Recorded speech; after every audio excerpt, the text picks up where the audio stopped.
The following content contains adult language and humor that is not suitable for viewers under the age of 18.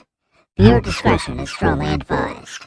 The views and opinions expressed during the following video content are those of the individual and may not reflect those of others. Thank you.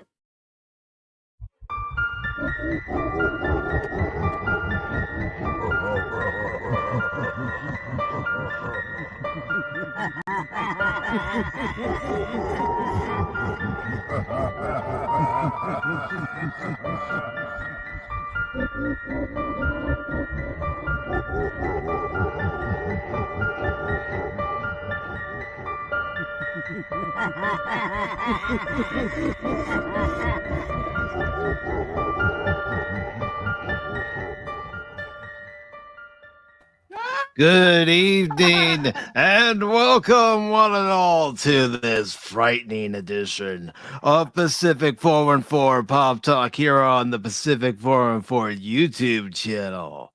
Tonight, I'm not only joined by Baron Victor Frakentagge, Count Cashula, but I'm also joined by our special victims. Our special victims who agreed to come here and join us for this chaos. We have with us tonight Netter's Network, the guy at the end of the bar, or is he the zombie at the end of the bar? Troy Pacelli.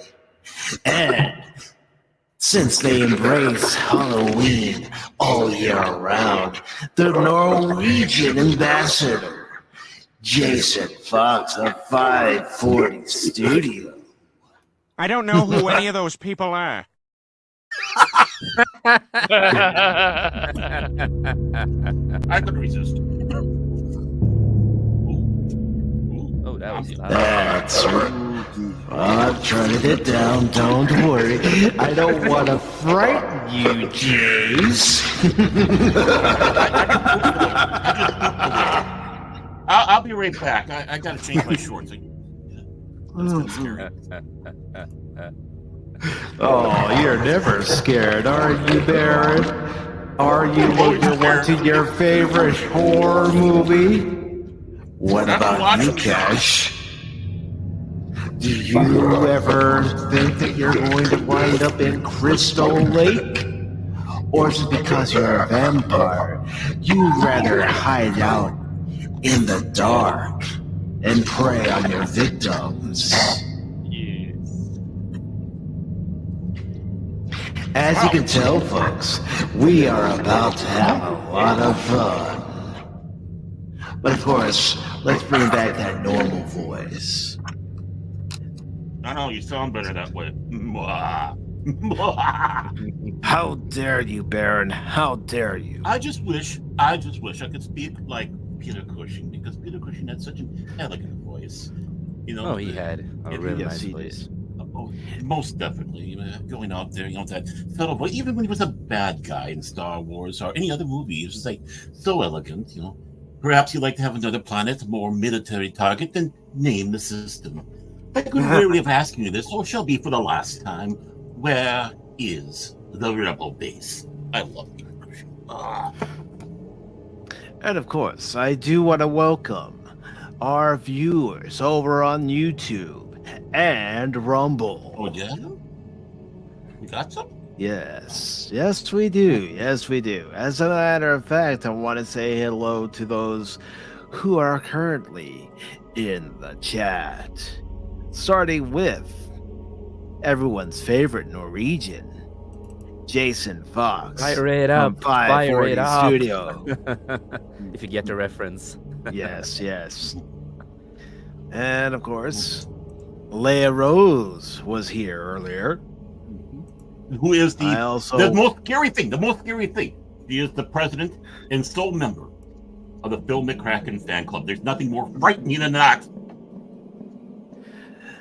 And of course, he is the guy at the end of the bar, Troy Pacelli. Norm!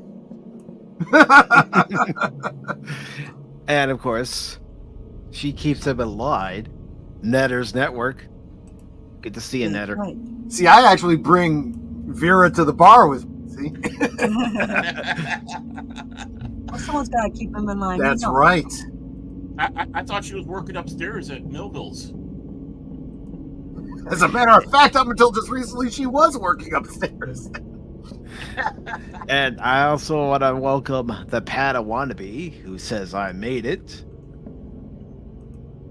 And let's see. I can We scare also you have. by singing, looks like we made it, loving What? each other all the way. Are you scared now? No. No, you want to be scared? You take the Potawatomi challenge. Yeah, I've heard. no, I gotta no, take no, the no. Potawatomi I've challenge. aced the Potawatomi You buy challenge. me old bubble gum, I'll chew it. I don't know. You could call it the Padawannabe challenge, but there's nothing scarier than Phil McCracken right there in your chat.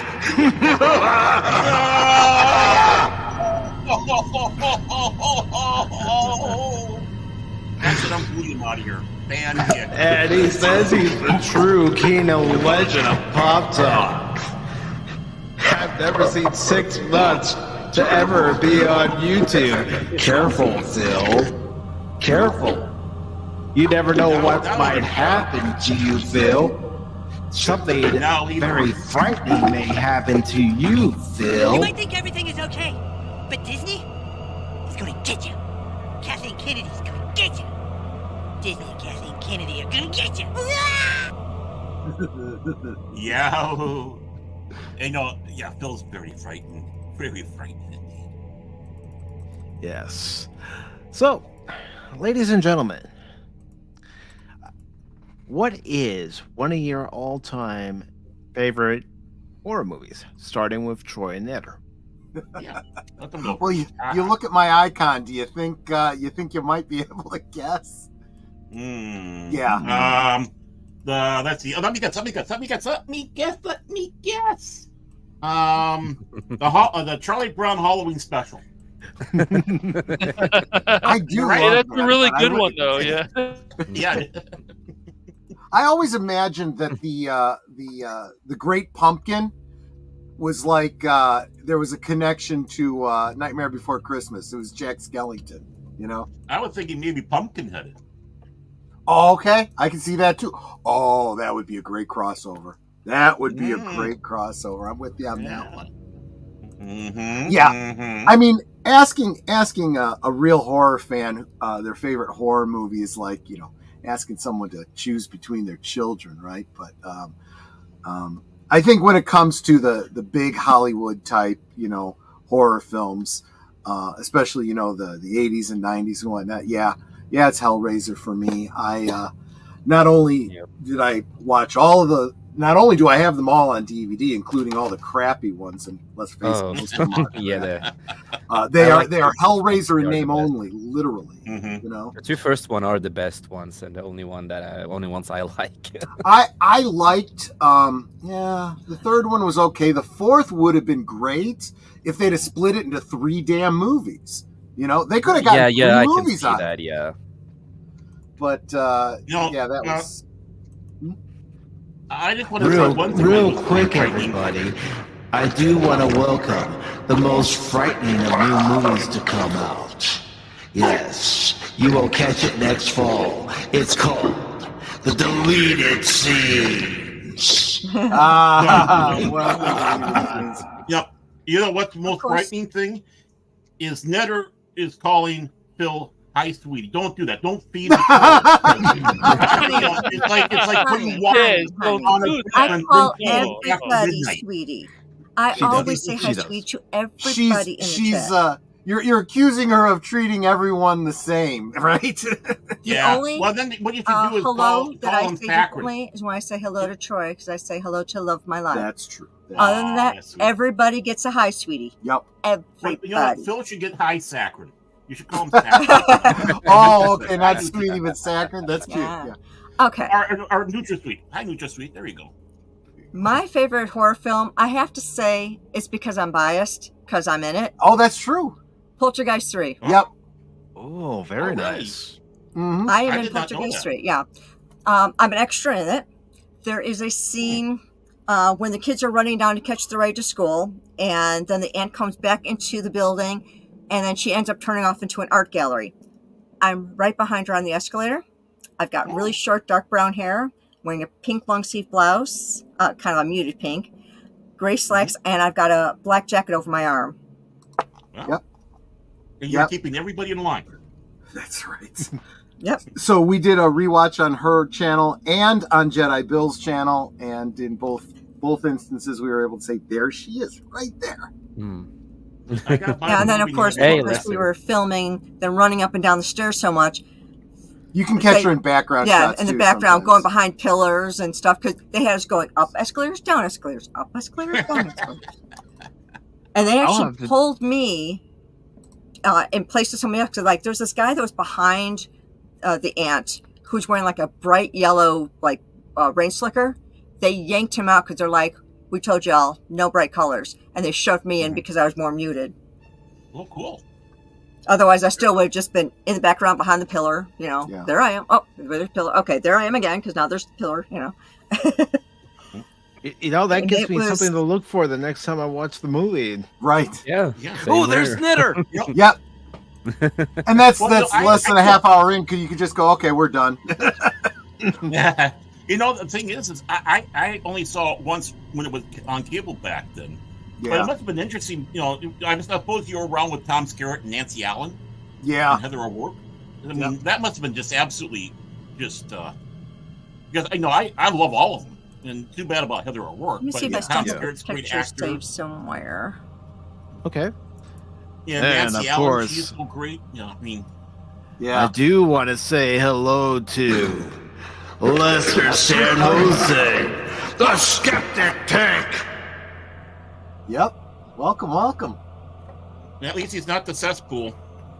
Lurking and working. There you go. That's the way to do it. What's up, Lester? That's the way to do it. All right, Jace. I have an Yes, idea what me. it is, but go ahead. Well, Mhm. my favorite horror movie has to be. I'm really into Friday 13. I'm a hardcore geek when it comes to Friday 13. Up to a certain point, I don't like New Blood. I don't like Jason Takes Manhattan or the Final Friday, etc. Don't like those movies. But my favorite is Friday 13 Part 3, where it kind of ends in a way for Jason in that kind of sense. Before he kind of becomes undead. Okay, my in that kind icon of sense. I is see your icon. how I looked in the movie. All right, let me. Oh, nice. Your hair still looks a little red. You said you had dark hair? I mean, It was looks a little dark red. brown, like Yeah. a sable brown. Yeah, she's more copper blonde now. But Okay. yep. It's a blink and you'll miss it, but it's clear enough. That's awesome. But Yeah.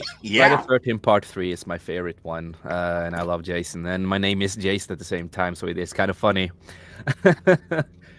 But I would've that's my thought you favorite would've horror liked the- movie.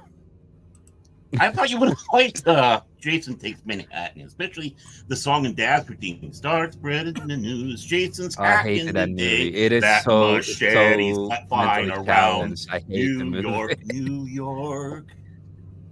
The movie was really trash, but yeah, the third one but the first one, it has a special place in my heart. Even yes, Jason is not the original killer; it's the mother.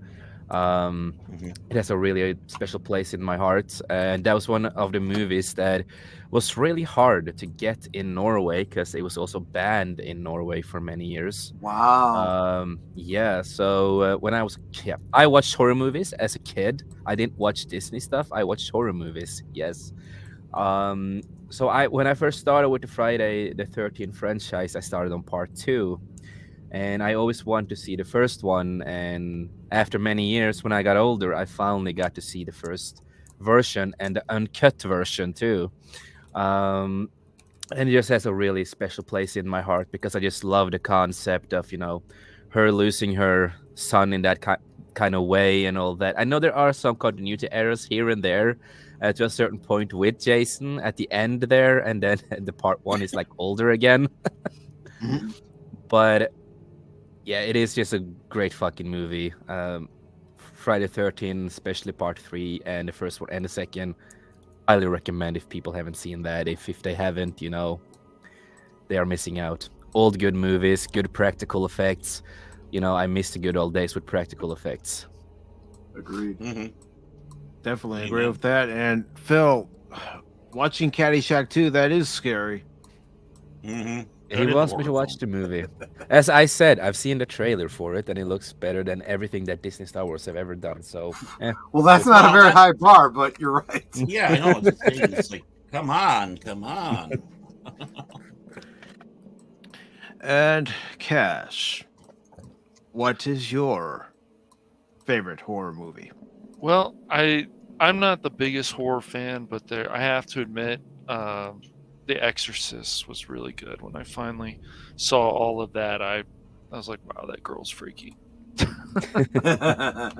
Crawling on the ceiling but I've also liked some modern stuff too. Like I enjoyed the first Scream movie a lot. I liked what you did last summer.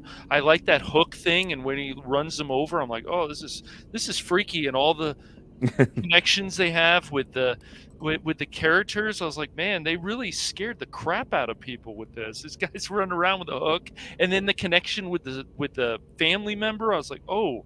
And then in the icebox, it's like, this is disgusting. I love, but we have to say the best horror movie is still Caddyshack 2. That definitely, needs to be up there. It's a bad. What is a worse horror movie, The Last Jedi or Caddyshack 2? Oh man, I don't know. That's a tie. The Last Jedi is just there. Like, it really doesn't make you feel anything, in my opinion. It's just there. It's like, oh, I saw this movie. Okay. All right. I don't know. It pisses me off. Do I clap? I don't know if anyone else can hear that, but Cash is roboting. Am I? You are? No, I don't hear him. I didn't hear that. Yeah, it might be just on your end, Mike. Am I good? Yeah, now? Mike. It might be just on your end, Mike. Yes. Blah blah Yeah, blah. Doc. The blood. Yes, the blood. Mr. I technology and have it blow up in your face all the time. Yeah.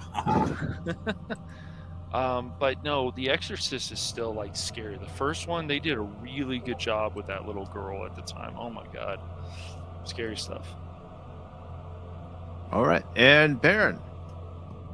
I kind of go with. I kind of have a little bit of both between Cash and Troy. I'm not a huge horror fan. I mean, I might have said that pretty much modern stuff per se. Not into really the hackers, slashers, and all that. Not that I have any problems with blood in it, but there's so many that were so good. American Werewolf in London, which was a gory movie, but damn, it was scary and funny at the same time. Of course, you have the Hammer films. You have the Hammer films, like I was saying before. Peter Cushing, Christopher Lee. I mean, even you even had David Prowse in them. I mean, it's just wonderful movies on that one. I tried to put my finger down, and of course, I can always go with comedy, but I want to save it for a special spot. Young Frankenstein. I mean, I want to put that in a different category. So, if had to put a machete to my head, and like Jacen and RJ for that matter, I would have to say the original, not the remake, Fright Night, for real. Oh, good choice. Good choice. What a friggin' cast that movie had. I mean, You're so Sarandon. Cool, Baron. I know, and Roddy McDowell was just, seeing that film, I always thought we lost an opportunity. He would have made a great Doctor in Doctor Who if we were doing a movie or something like that with Roddy McDowell. Right. He was such a great actor, and he did a beautiful job in that film. All right. And as far as my favorite horror movie, it's got to be the original Psycho. Not the remake, but the original. Mm-hmm. Just the way it's shot, and they just give you enough. They don't show everything. They just give you enough to let you know this is what happened. Right. The cinematography for it, to me, it's perfect. Yep. Yeah. And plus, it's in black and white, so it even adds more to it. Oh, it's always fun to see horror movies in black and white. There is just something with black and white that it feels more real in a way sometimes. It's just like, it's a feeling. The feeling is so much nicer sometimes. And Tony Perkins, what a great job he did in that film. What a great job. Yeah. I mean, you see clips of the movie all the time, and it piques your curiosity, as a kid, and then you finally watch it and you go, wow, this is real good stuff. Yep. I mean, especially, in that shower scene where all you see is the blood going down the drain. Oh, yeah. It's a classic. You see the knife, but you never see the knife ever touch her. Yep.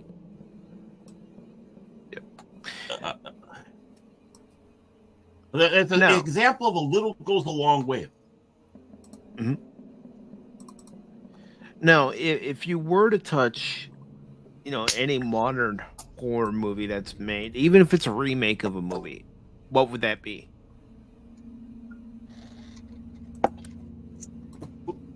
If I'm gonna go for a more modern movie that I really, really like, there is actually a couple, but Friday 13, 2009 remake is one of the best remakes I have seen, and I will always have that opinion because that movie was just amazing in so many levels. And they used the cliche stuff that I love. It felt like it was it's more modern, but they still keep a lot of the old stuff that we saw in the old movies, and I just really loved that movie.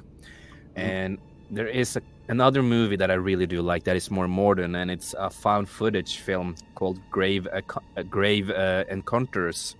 It has 2 movies, and these creators, Grave Encounters was their first movie that they ever did, and with the budget and everything that they had, it was just really amazingly done. Grave Encounters it's about a mental institution that is haunted, and there's a lot of weird stuff that is happening there, and you cannot just see the first movie, you have to see the sequel to understand what's really going on. So it's like you have to continue after seeing the first one. So they are like my more favorite modern horror movies that I've seen, if I'm gonna pick some of my favorites. All right, and Troy and Netter, how about you two? You go first. I actually lost track of the question. I was listening to what everyone said, but if you had to choose a modern horror movie that you would actually watch because you enjoy it, which one would it be? How modern are we talking?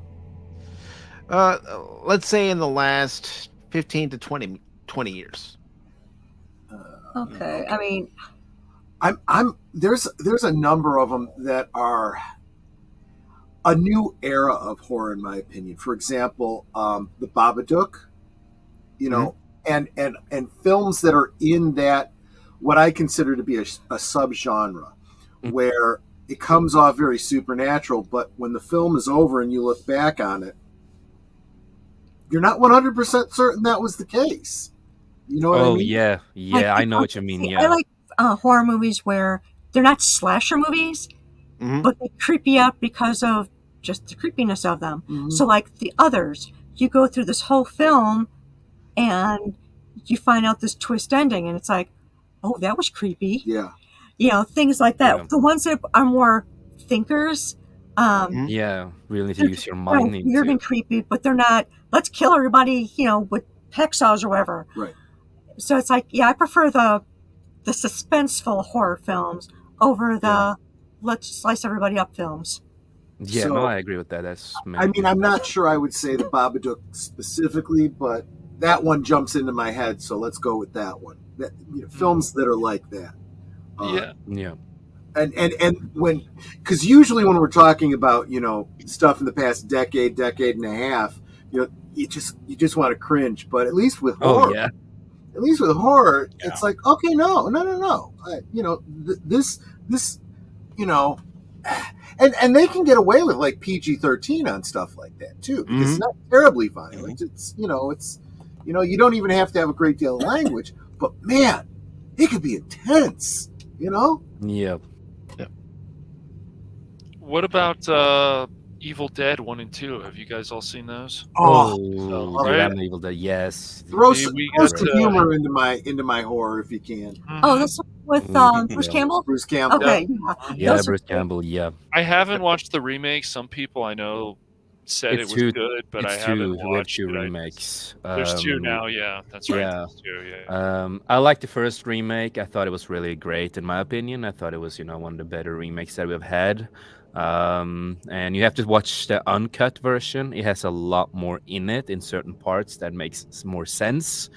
But it's a really good remake. The Evil Dead Rise. Fuck, I hated that movie. I thought it was really bad.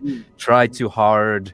The blood was too watery. It looked way too much like water with colors. It was just so many things I didn't like with it. But but the original Evil Deads are the best, even though they don't connect really well with each other because it's requels, not sequels, and all that. But really great movies. Yeah. Yeah, Sam Raimi can do some interesting things, that's for sure. He can. And Cash, same question. About the remakes or a modern horror movie that you can watch that was made in the last 15 to 20 years. Oh, well, I mean, does Scream or I Know What You Did Last Summer count? Yeah, it qualifies. Does Hannibal count as something too, I guess? Whatever you determine I guess. a modern movie it's within good, the time though. period. I wouldn't say it's as good as Silence of the Lambs. Yeah. I mean, like I said, Hannibal or Scream or I Know What You Did Last Summer. Even the sequel wasn't bad. I mean, they actually connected things well. What a surprise! But they were I would say those three. Hannibal, I thought was a good movie. I didn't love it, but it was a good film. What did you think about Hannibal Rising, the prequel movie? I don't think I watched it. I did watch Red Dragon though, where the guy gets his face. Yeah. That wasn't bad. So a lot of people have it's a mixed opinion on the prequel movie, kind of that they made it with him. Okay. And Baron. My God, the last 20 years is kind of hard because I really haven't seen much of horror films in the last 20 years, to be honest. I mean, the last one I can think of, which is outside of your 20-year bubble, that would be Signs. And all right, I'll make an exception. Yeah. I mean, this was when M. Night Shyamalan was still doing great stuff. He's still good, but he's just Shamalama Ding Dong right now, Just don't Shamalama Ding Dong. Come on, bro. But in that movie did scare me. I mean, that was able to hit the nerves and did so in a bit of a minimalist way again. And that was, I find good about it is, again, it's letting your imagination mess with your more than seeing something on the screen, because you can scare yourself far better than they can sometimes. Yes. And as for myself, well, I gotta say it's the first Saw movie that had the most intrigue. The most stakes, in my opinion, compared to the other ones that have come out. Yeah, I agree with because that. You didn't know what was going on.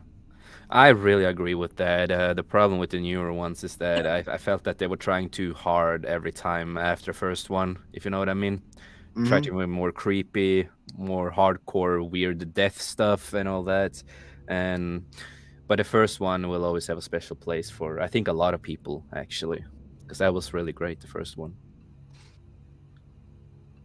Now, my next question for everybody involves horror comedy. Evil Dead. No. There's some good comedy. Yeah, at least it's Evil Dead, but also would an Army of Darkness cover that? Maybe wasn't there some comedy in that? I think. Yeah, it was that was more of the most comedy of all of them, and the most PG of all of them, unfortunately. But no, I think it has to be some of the Chucky movies. Oh, I like so many of them. I don't like the remake though. That sucked.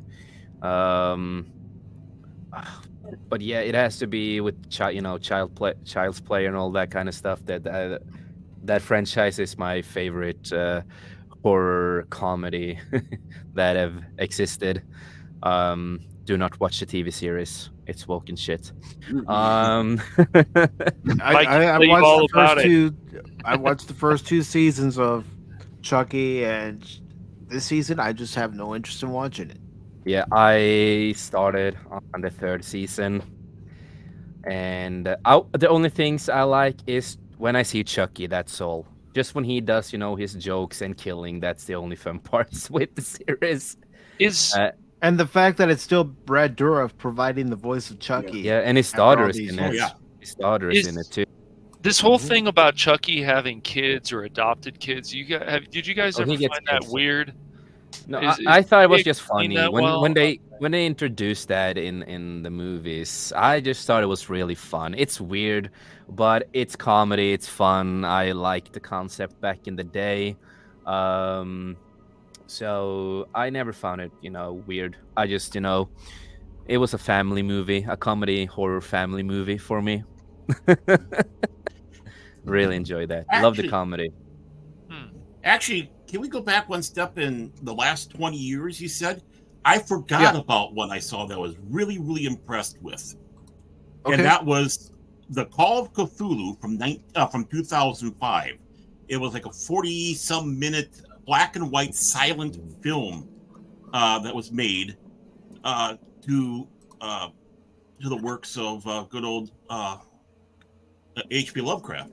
And it was rather impressive. I saw it on Netflix, and it's like, wow. I don't know if there's any way to see it again, but it was like an independent film that was done. And this was when Netflix was actually putting, what would you say, variety on their channels instead of pablum. So I have to change that a little bit and go to that one because it's within the 20-year bubble. What about? Of course, they didn't mention, the original House of Wax, not that remake with Paris Hilton garbage, but that House of Wax movie is still creepy. It's still creepy. And what was the other one? Oh, Psycho, of course. How can you forget Psycho? The manipulation and the original. Oh, original. Yeah, because the Psycho thing, they did like a Netflix series or something called Bates Motel or something. I heard good things about that, but I never really got into it. So yeah, I watched a couple. I think the first and second season. Something like that. It's so long since I've seen it. It was okay. It's not the best, but it was okay. Actually, that was the second series that was called Bates Motel. There was one that was done before that had Tony Perkins. It was more of an anthology horror show. Yeah, that's true.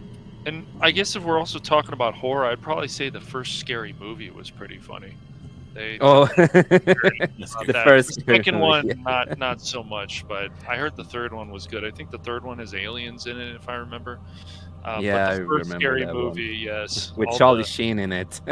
Well, that's my answer too for the horror comedy cast. A Scary Movie just spoofing all the more recent at that time horror movies that came out. I miss those days when they could make movies like that. Yeah, they they wouldn't do that now because it would probably be inappropriate or some nonsense. But those are fun. The first one is the best, though. Yes, it is. Yeah, and we've talked about our favorite horror movies. We've talked about horror comedy. Now I don't know if Troy and Netter said theirs. Yeah, I was going to mention that too. Yeah. As far as horror comedy, there's a lot of things I could say, but look, we just lost Richard Mall. I'm going to have to say House from 1985. Yeah. I was thinking Buffy the Musical. Well, there's that too. Yeah. Oh my God. Or just the original. That worked though. It worked. So yeah, the original one was a good. Yeah. They still made an episode within the musical, so I got to give them credit for that. They put time into it. That's true. That's true. And what I was going to say, Baron, was, now that we've gotten some answers, I wanted to get Troy and Netter's answers to that question.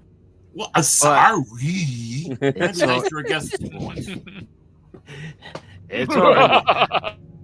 But I do want to ask you guys, when it came to TV shows that were either horror-based or they were themed a certain way. You forgot me. No. You forgot me. No, I didn't. For the comedy? No, Barrett. I'm giving you a hard time. That's part of tonight's show too. I know. That's why I'm voicing myself. I'm playing along. Well, don't tell him. Just keep giving him a hard time. Well, he's telling me. He ruined it first. He palled us. In Among Us. He's telling us that he was the killer. Well, you know what? Sometimes there's the first victim in a horror movie, and you're the first victim.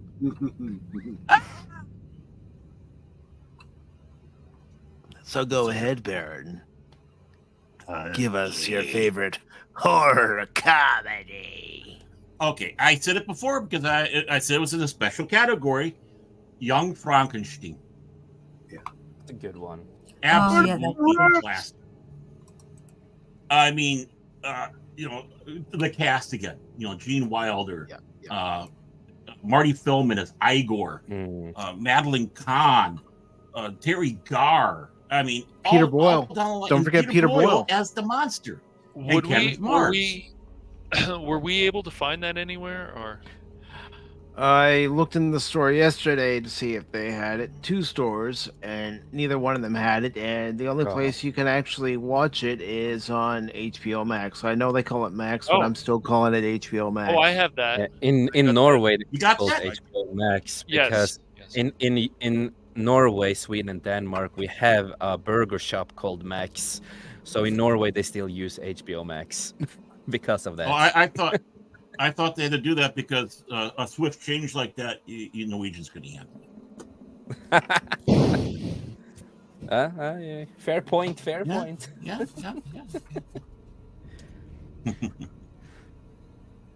All right.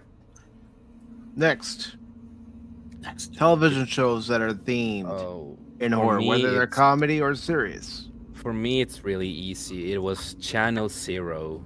And Channel Zero was also based on a creepypasta, where they created Slender Man and all these other weird fucking monsters and characters. I grew up, being on that website and reading so much crazy, fun stories with characters and murders to monsters, They had like 4 seasons, and then unfortunately it got canceled. I was really sad that they canceled it after 4 seasons, but it's a really good series. Every season is something new from the creepypasta world. It's always a new story and a new creepypasta villain or monster or something weird and stuff like that in the series. I really highly recommend it. It's not the highest on budget because it's like a more of an indie show to a certain point, but it's really good. It's one of my favorites and will always be one of my favorites. Highly recommend it to everybody out there. All right.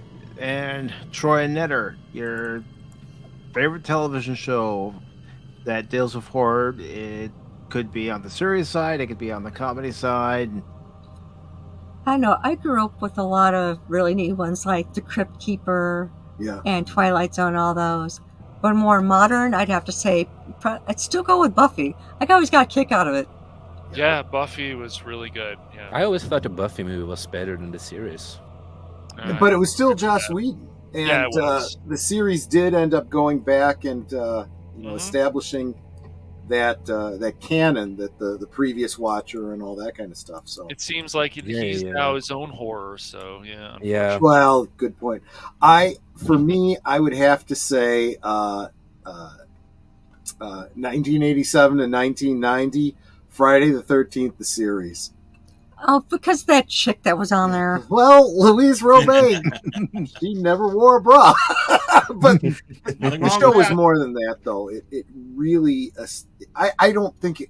I don't know if it was the first to ever go with the trope of the cursed objects that need to be collected, but I think that so many other shows like Warehouse 13 and all the other ones. Warehouse 13, I forgot about that one. I like that one. All the ones that came after it, I think, were inspired by Friday the 13th. That's where it all started, and there was some great stories there. Anthology series. Each episode kind of stood on its own really well. Yeah. No, that I agree with that. That's the same thing that Channel Zero did. It's an anthology series. Yep. All right. Let's see. Let's go with Baron this time. What? I wasn't paying attention. What we're talking about? Your favorite television show that deals with horror, whether it's a serious drama, I know. or comedy. I'm just tweaking. Yeah, I know you are. That's kind of a hard one because you had some great ones to the ages. You had like the Hammer House of Horror that was out there. Of course, like you were saying, the Tales from the Crypt and Friday the 13th series, those shows.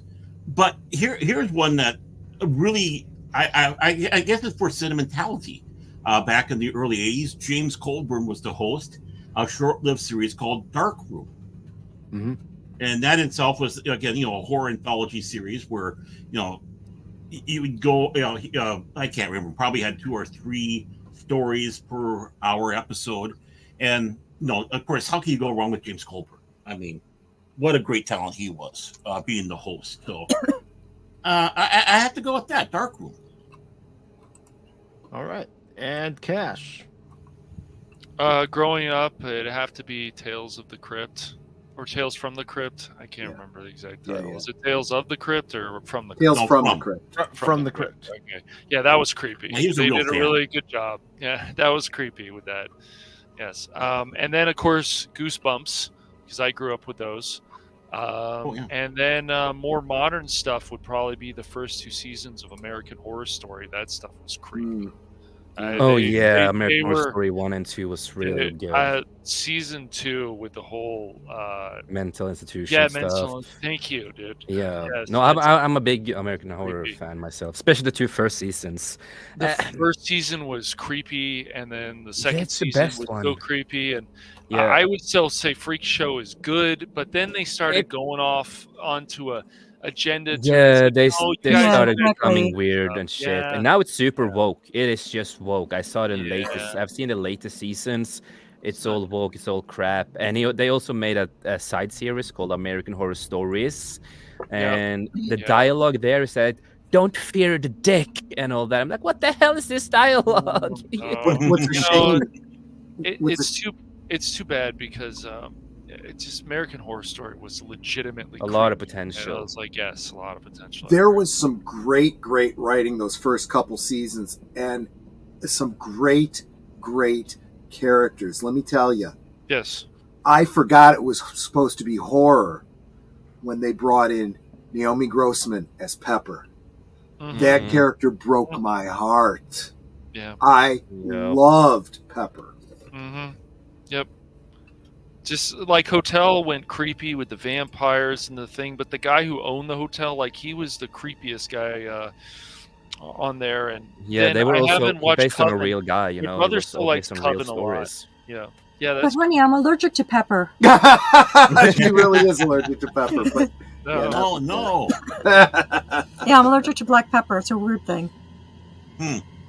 Yeah, but American Horror Story was legitimately creepy and stuff. It's like, and they also destroyed canon with mashing up some of the seasons, and they destroyed the whole story with Tate. He was never really what we thought he was in the first season. He was just possessed and all that. And when he created his child, it's not his child; it's the devil's child. And I'm like, this is getting out of hand. And then they go back to the past in the Apocalypse series, and then they kill the son, and then he just gets recreated again, and nothing really made sense with later seasons. What was it? Apocalypse was one of them too, right? American Horror Story. Yeah, that's the one I mentioned. That's when they messed up so many things. That's what I don't know where they were going with that. And like Ryan Murphy makes some really interesting things. If you guys ever watch like Nip Tuck, there's some horror in that too. Actually. True. He just he pushes the boundaries on things. If it's not Glee, if it's something else, but he used to. American Horror Story, it's like when it starts going in a different direction. I wanted to watch that reality show, the American Horror Story season. Oh, Jace, I heard it that was one so was bad. pretty good. Was it? No, You didn't like it it? was bad. No. A lot of continuity errors of what they did, and a lot of things didn't make sense, and the ending was just like so bad. But the mental institution, and then the first season where they're in that house and what they explained, man, Murder that House, was creepy. yeah. I was like, oh, so cool. Yeah, they are the best seasons. Yes. Freak Show was okay. It's not the Freak best. Show but wasn't bad. That clown was creepy as hell. Which I love that clown. Yeah. It was decent. Coven, that was all female power basically. That's what he wanted with that series. It had some unique stuff. It had some stuff that I liked, but it became a little too boring. And everything after that just went downhill. I know they made like the season of they based the season on Friday 13 and having a slasher and other stuff like that. I loved the concept, but the execution of it was just like yeah. What was the one with the voodoo? That wasn't Coven. That was I can't remember which one that was. There was one with voodoo in New Orleans. Was that Coven? That might have been some of Coven. I can't with remember. The voodoo. We have a couple seasons that used. There was some elements of voodoo in the Coven season, and I think Coven was the last season I ended up watching. Yeah, but yeah, those first two seasons were creepy. Yeah, it was like, ooh, this is actually quite scary. I like this. Yeah. No, they used to be really good. It's sad that it went downhill, but that happens with a lot of shows, unfortunately. Yes, unfortunately. Losing their creativity with a lot of this, and now he's just focusing on being super woke with the shows. Every character in all seasons now is all LGBT 24/7. There's like no existing straight people anymore in these shows either. Yeah. And it didn't matter because it doesn't matter that Ryan Murphy's gay because he used to put. No, we didn't care about that.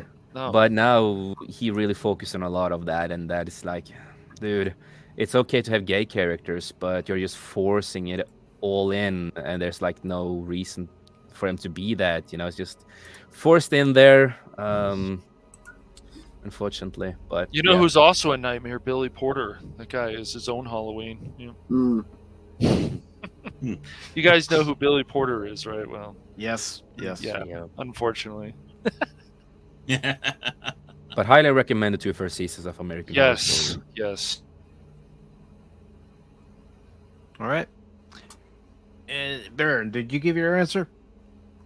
Yeah, I said it was Dark Room with Goblin.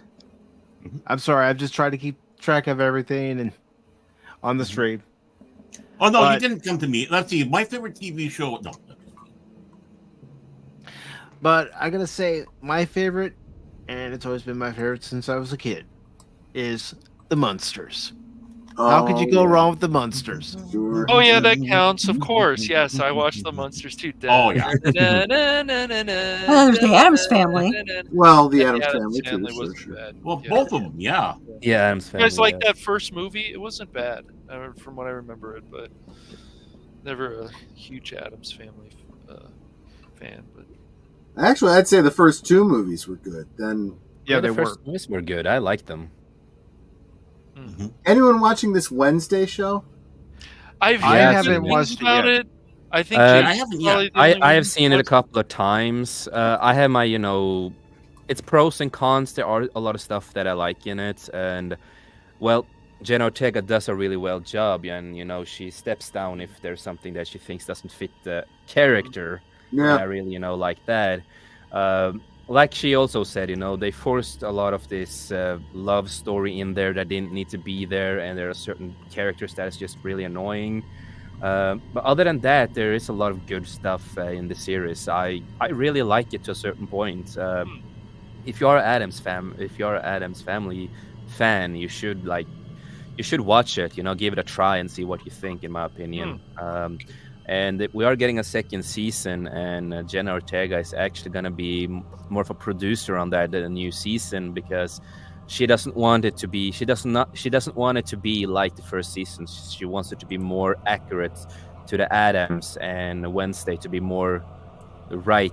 More correct. More like the characters intended to be for the character. Yes. I just hope they don't Henry Cavill her. Yeah, that's the thing, Yeah. Because she said that they're not. When she's gonna be a producer, she wants to focus on no love story. She doesn't want to use the love story, the love triangle stuff in the series, and she wants it to be more darker and a little bit, more of like the original stuff, have more of the little darker path on certain stuff and stuff like that. So yeah.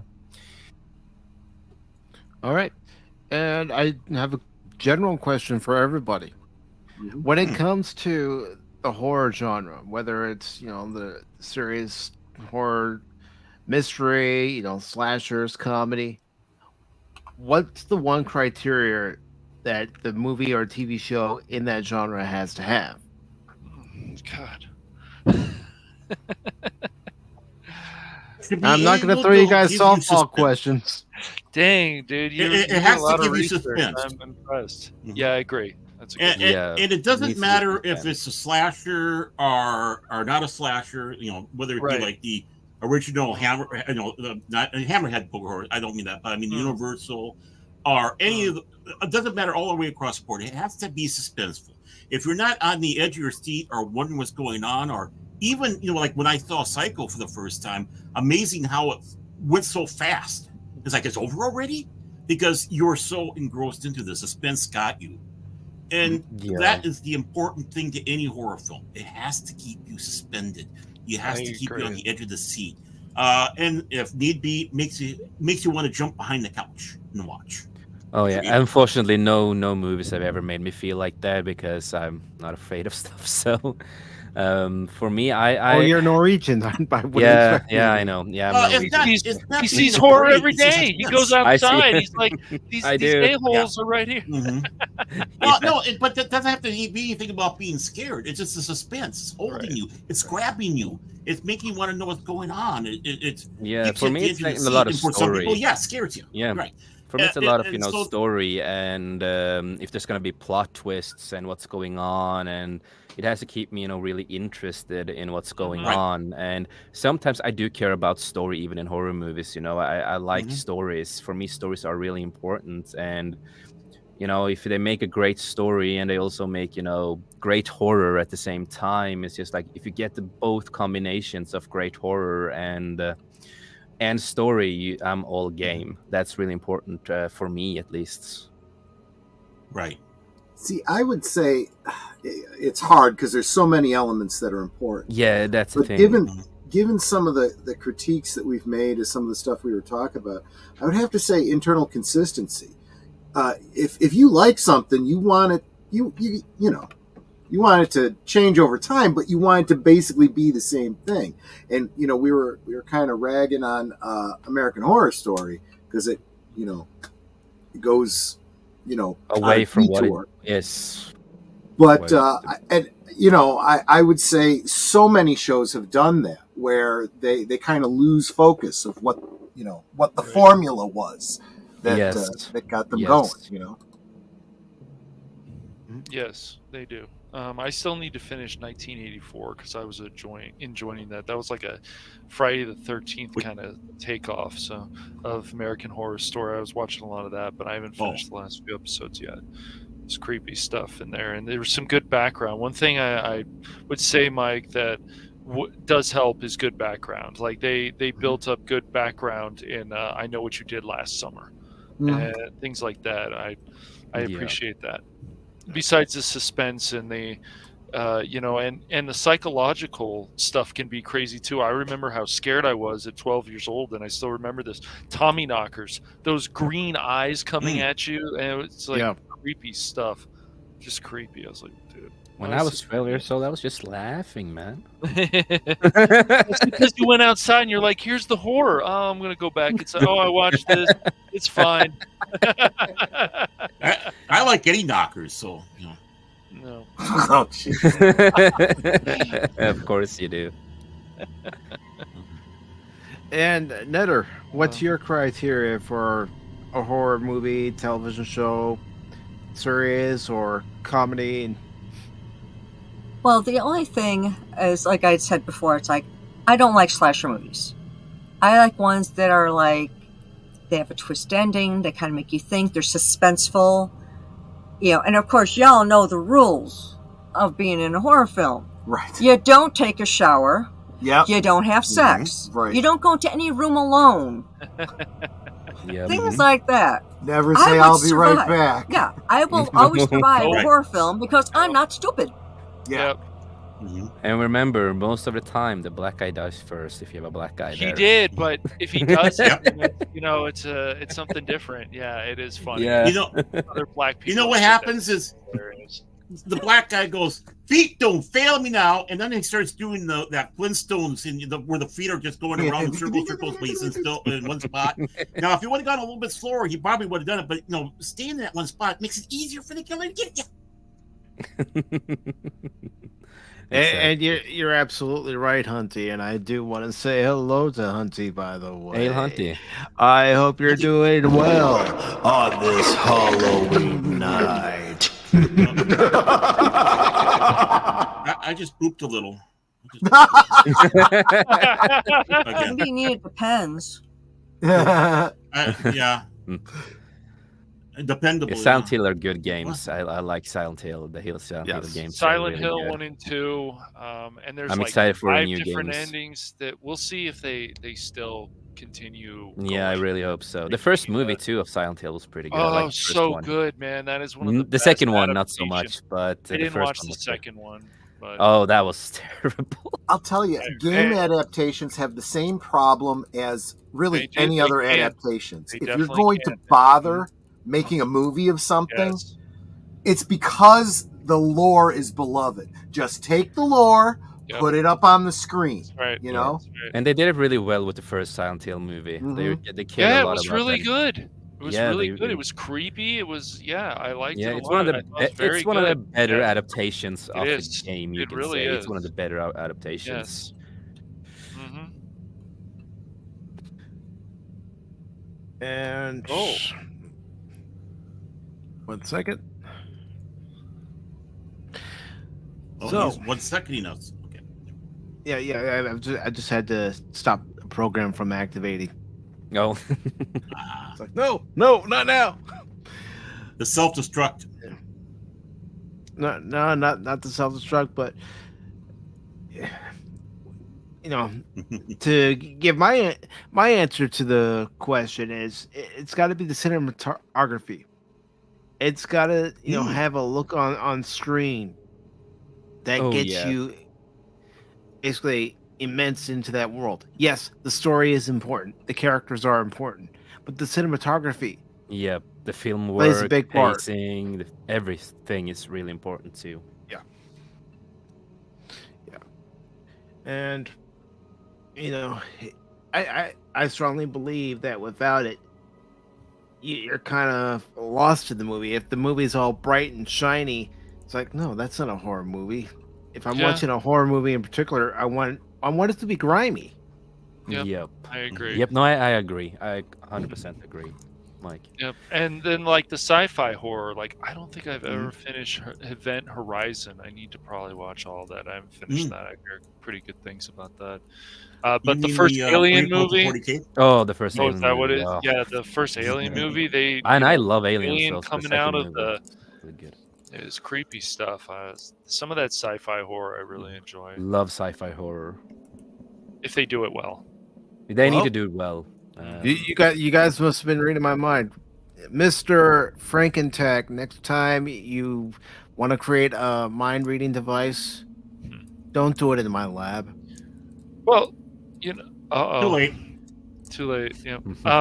Even something like the Black Hole, which I think is underrated, like has horror in it. Like, oh, this is creepy. What did they do to these people on this ship? Oh my. Yeah. I find it interesting, and Phil likes to always say this, like Disney can't do live action. I'm like, look, they tried some different things, and like Black Hole, I think people should give it a chance because it's just creepy and It's like, oh no. Mm-hmm. And then Never then seen what's it. in these robots? Oh, you haven't? Okay, well, No. you should. Yeah, I think you would like it. Mm-hmm. Yeah, there's a little edge of horror in that one, definitely. Yes, yes. It harkens back to the 50s sci-fi films, where you had that touch of horror, like the Forbidden Planet and such. I was just thinking of Forbidden Planet. See, my mind thing works.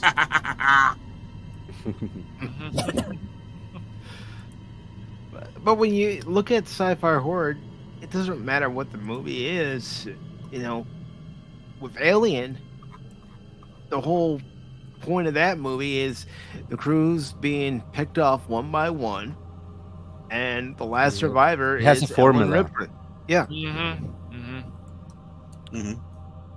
Another movie that's kind of similar to that, and I saw it a few years ago, is called Life, and it has Ryan Reynolds in it. Oh yeah, I've seen Life. Yeah.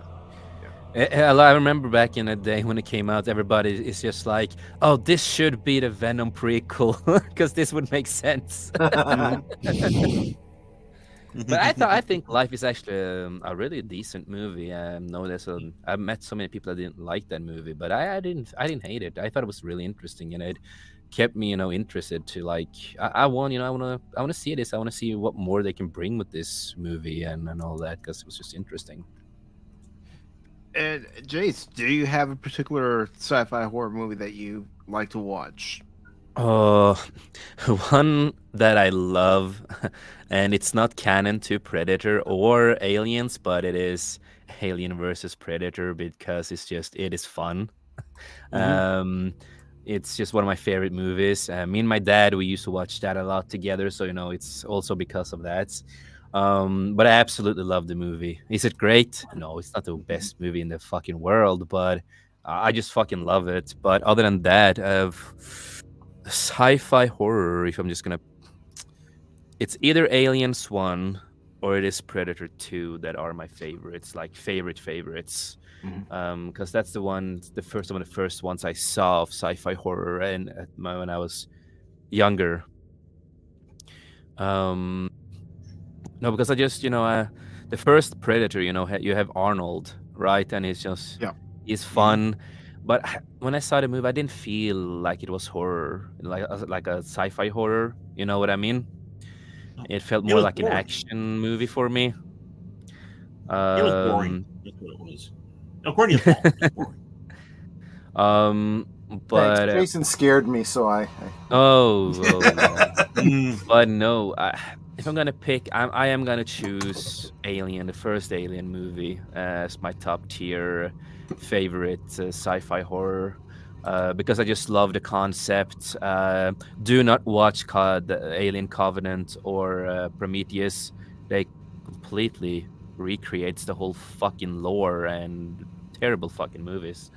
But the first one, the first Alien, is just an amazing movie. And hey, we used to have good, strong females back in the day. So hey, Hollywood, take a fucking hand. Jennifer Lawrence, she was the first. Nothing before Jennifer Lawrence. She's a horror in her. Yeah, she's the first in everything. Did you see horror or something else? Yes, horror. No, so Alien, the first Alien movie. Not what you're thinking. Okay.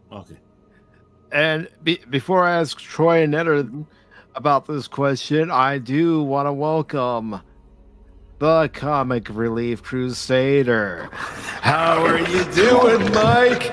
Are you frightened?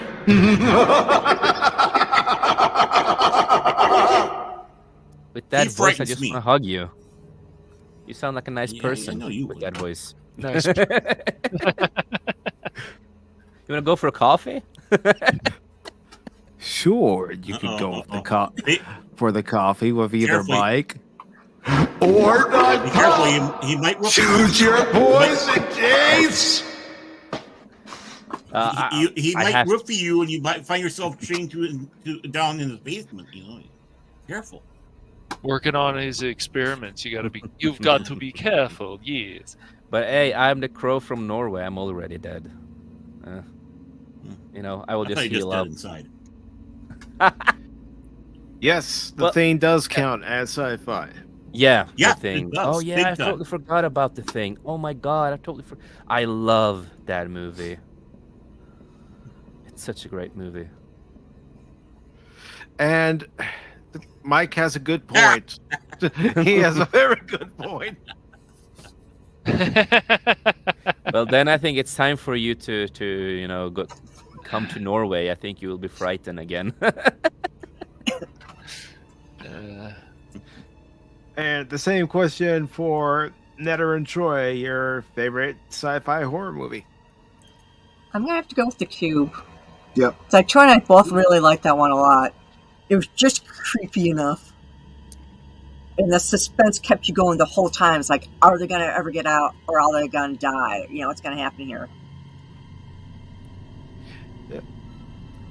Very nice, very nice. I would have to say I think somebody already said it, but I got I got to be honest with my favorite, and it's Event Horizon. It's basically Hellraiser in space. Mm-hmm. And it gets creepy. Yeah, and those that play Warhammer 40K say it's the unofficial prequel to that universe. That Really? makes sense too. Yeah. Okay. Mm-hmm. I've never seen The Cube. No, And- not The Cube. It was the Event Horizon. No, the other, what Netter Oh, The said. Cube? No, Yeah. I haven't seen Yeah.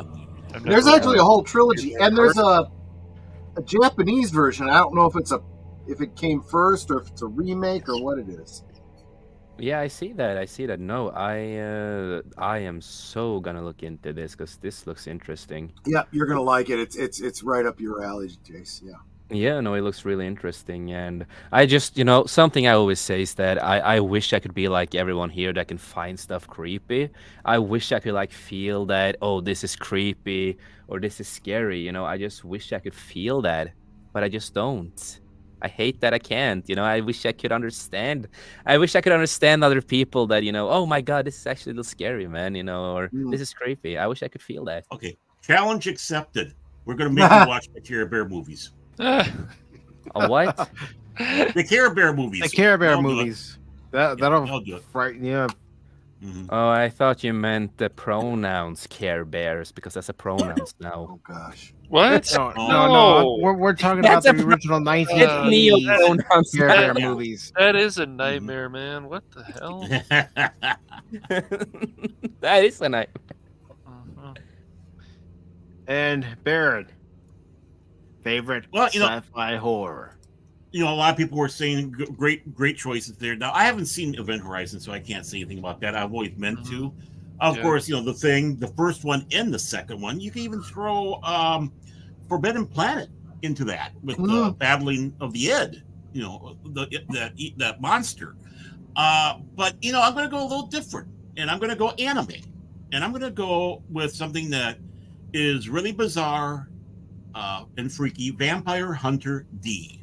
I've heard of Okay. that. Mm-hmm. Oh, that's a good one. Yeah, it's a great one. Yeah, And, I'm an anime guy, so yeah, dude. I Mhm. love that. It's a good one. Vampire Hunter D. It was, great. Thank you, there, Big Daddy T Gap Steve. Hey, keep me and don't thrown out. forget one of the biggest horror animes and manga out there, Death fucking Note. It's Mhm. one of the greatest ever fucking created. With also Well- Tokyo Ghoul, two of the Mhm. best ones in the fucking franchise of horror-based stuff.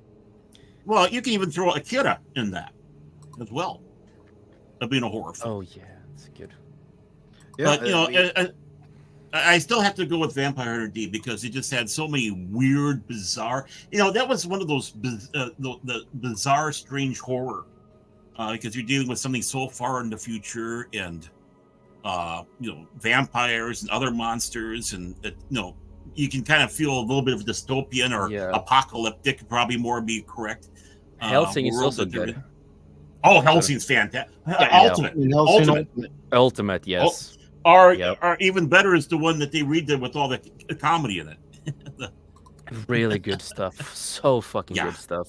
Oh, but that's not a movie. That's a TV show. So yeah, it's a TV show, but yeah, both Helsings are good. The second one is definitely closer to the original manga. Yep. No, I agree with that, man.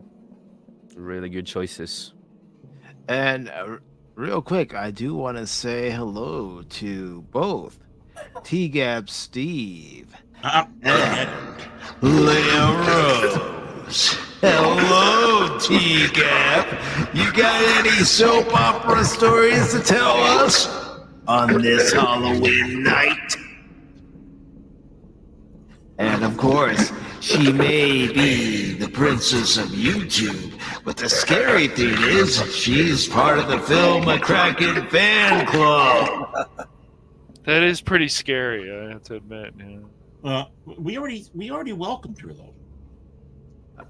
I'm still gonna welcome her, Frakentagge. Doc Pop is losing it. Frakentagge's getting a little the spicy. wrong beaker. Frakentagge is getting a little spicy. I think he needs more blood. You weren't supposed to drink the green stuff in the vial. It was the blue stuff in the vial you were supposed to drink. Are you colorblind? I mixed the two concoctions, you fool! Oh my God, he's gonna go full fill in a few moments. Everybody, go back to my coffin. Yes, my coffin.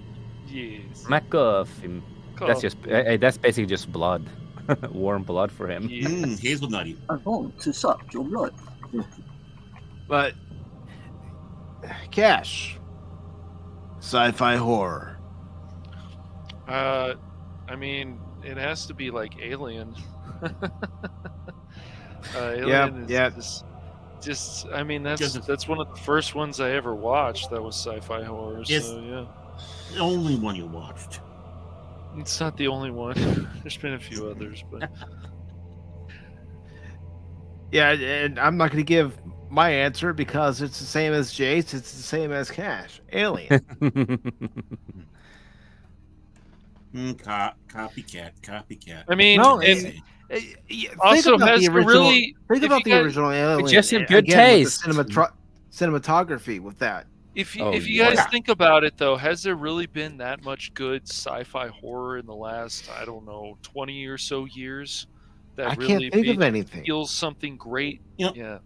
I mean, I didn't mind Prometheus, but I forgot a lot of it. Like, I didn't hate that movie, but it's not Alien to me, and it's definitely not Aliens 2. And I would say Alien is scarier than Aliens 2. And if you guys want to, of course, play something freaky, is that Alien Isolation. That was it's a fun one. Yes. You know, I want to, I want to the movie Alien versus Predator. Yeah, I never got. Yeah, mentioned that earlier. I was Team Predator. I love Alien vs. Predator, even though it's not the best movie, but it's one of my favorites. It will always be. Yeah, and the thing is, the Predator movie, that's got a, not just action, but it's got suspense. It's super creepy. Yeah, it is.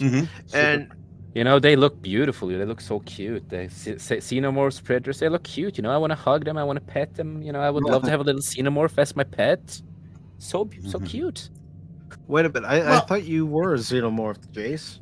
I didn't know that I did. Yeah, well, there is a pronouns out there that goes by xenomorphs. That is a real pronouns for those people. So I can use it. Yeah, of course you would. I mean, when you're talking about something that's cuddly and all that, you got gremlins for that. Oh yeah, and that's got some creepy elements to it too. And a PG film. I mean, and when I showed that to my, it's funny, but it's also scary. My kids were scared when they saw that. And another movie that gets creepy and a little scary is Critters. If you ever watched the original Critters. Yep. Critters is another one. But, back in the 80s and such, you had a great run, even when it came around, just because they're basically like Orman films, like Galaxy of Terror. That film, which has its own unique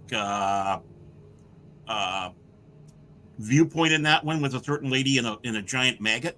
But you also have Saturn III with Spartacus himself in it. You would never think that he would do a film like that, but he would. So yeah, and that's just it. I think out of that era, they knew how to blend science, technology, and horror, and to some degree, even supernatural. Because, you know, if you want to start going into like having psi powers and stuff like that, you're starting to get into the area of a little bit of the supernatural. So to be able to blend all those together and make it believable and more importantly, scare the what out of you, I think they don't have that today. No, they don't. According to the list I was looking at, yes, I guess you can consider Annihilation horror, sci-fi horror, because people died, and that was actually pretty trippy. Did you guys ever see that? Any of you? No. I do recommend Annihilation. Yeah. Have you seen Munchies? No. What movie did you say? Munchies. That was no. That was a comedy horror film done. That was Roger Corman. Well, produced. Yeah, I know that. But Cash, you said a movie. Annihilation with yes. Is with that's Natalie with Portman. Yeah. It's that cool. one. Yeah, that's boring. You didn't like it? No, that's boring. No, Jace doesn't like anything. You should know that by now. Cashula. He's working in his lab creating a new concoction right now.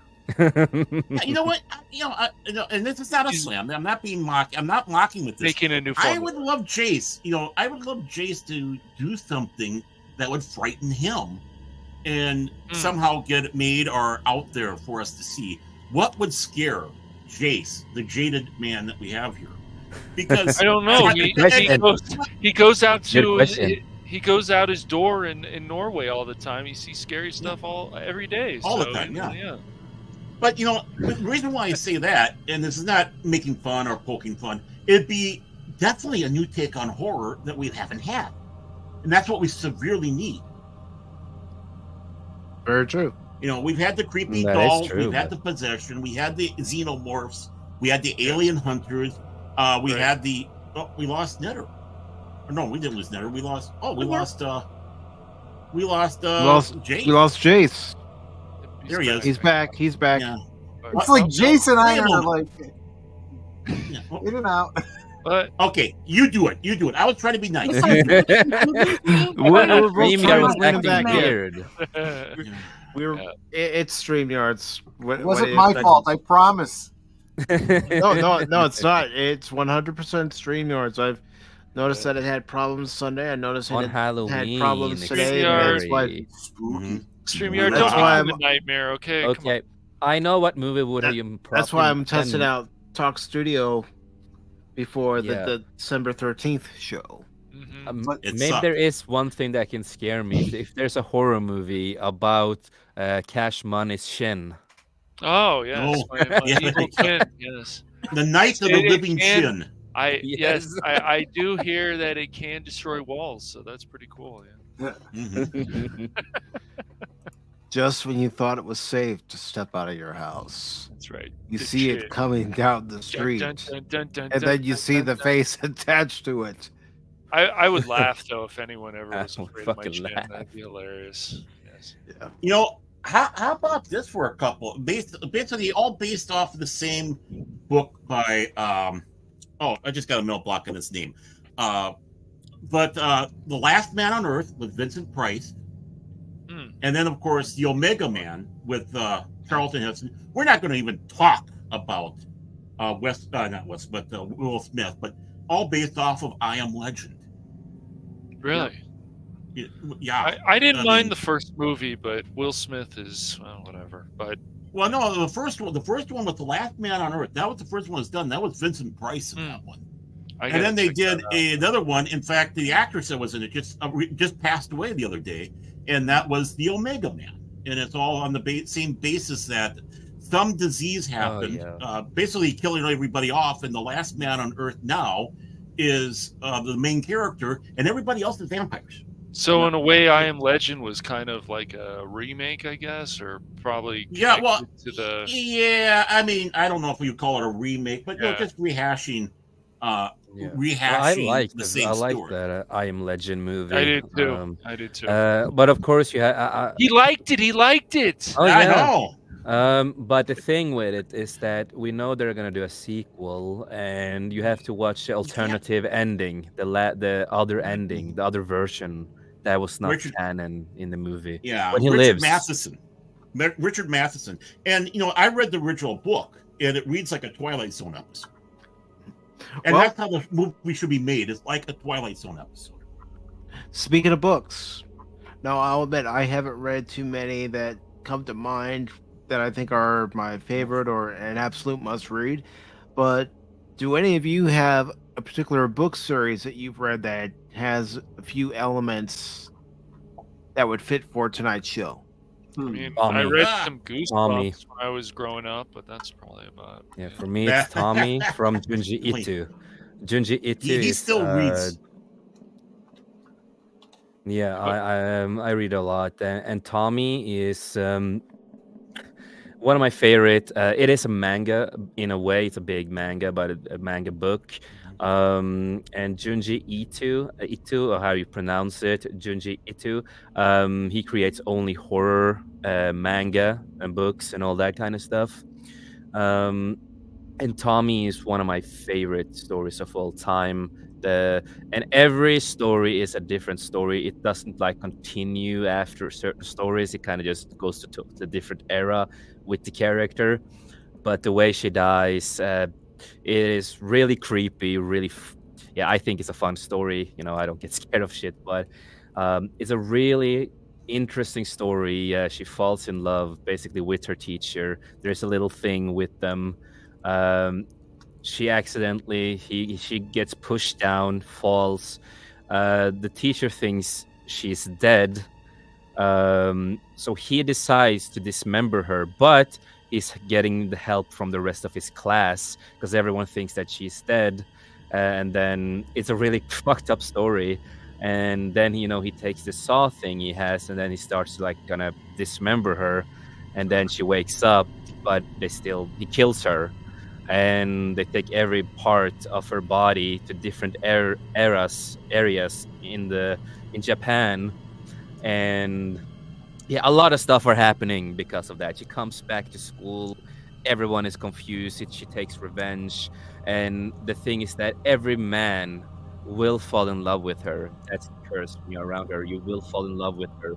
You will do everything for her until you kill yourself and everything. It's a really messed up, scary story that a lot of people should really read. It is an interesting take on horror. You also have manga adaptations, anime adaptations of this. You also have a lot of live actions they did of this manga that he created. Really old live actions of this. Highly recommend a lot of them. And the TV series, live action TV series, and anime stuff you can get from him. There is a series on Netflix, and the series on Netflix is a lot of his stories into an anime, short stories of his manga stories into the anime there. So you have Tommy, you have other characters and all that. Highly recommend stuff from Junji Ito. Very nice, very nice. And before I ask Netter and Troy about a particular book that they've read and they feel it fits tonight's program and they highly recommend it, I do want to say hello to someone over on the Rumble side. Hello to the Geek Story. Yes, geek history itself can be quite scary, especially in recent times. Amen. All right, Troy Netter. Do you have a particular book series or book that you'd like to recommend to people? Well, there's a book that I absolutely love, but I think it's out of print or it's really hard to find. The writer is Zena Henderson, and the book is called The Anything Box. And it's a bunch of short stories, and some of them are really creepy. Yeah, mine's a bit of an anthology too. It's the Blackstone Chronicles by John Saul. It's actually, in a way, it's a little bit in keeping with that Friday the 13th, the series kind of shtick. Oh, really? You know, the cursed items and whatnot. Yeah. So, yeah, and you can get it now as a collection, but they came out as little novellas. What did you call it again? Pardon me? What did you call the book series? The book series is the Blackstone Chronicles. It's by John Saul, and that's Saul, Saul. All right. And Cash.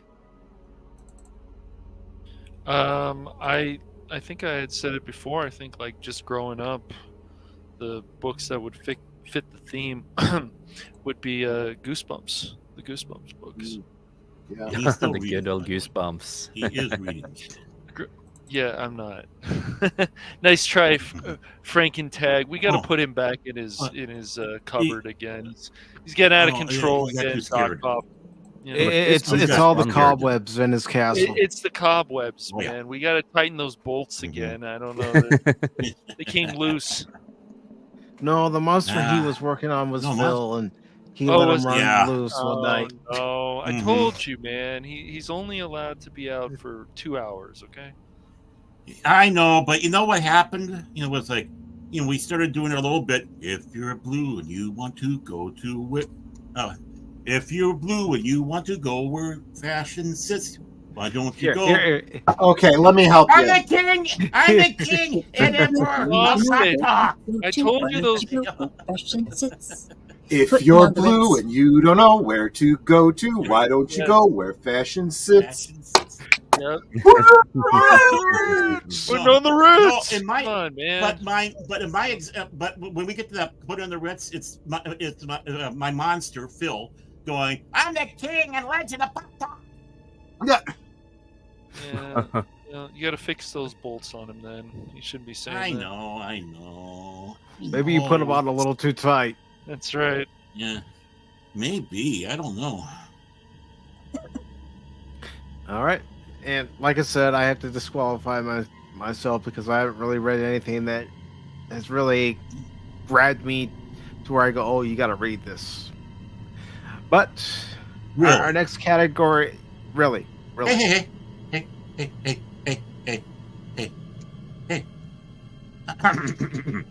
Frakentagge? Hey. Yeah. Frakentagge? Yeah. My Yeah. turn. Yeah. My turn. Yeah. No, I do read. I do read now and then. I know that. I know that. Yeah, I do sometimes. Baron, Baron. It may be the Halloween edition of Pop Talk, but we're still gonna have fun. We understand. We still have our Frakentagge. stick. We gotta go on. You read the title of people and you said, I read something, and then you yelled at everybody in the grocery store. Yeah. Are we having fun, people? Are we honestly really having fun? I mean, let's be honest. Are we? It's a serious question. Have a lot of fun, man. Coming next November, Baron Orman Tagge reads a book. Yeah, definitely. Hey guys, I read a book.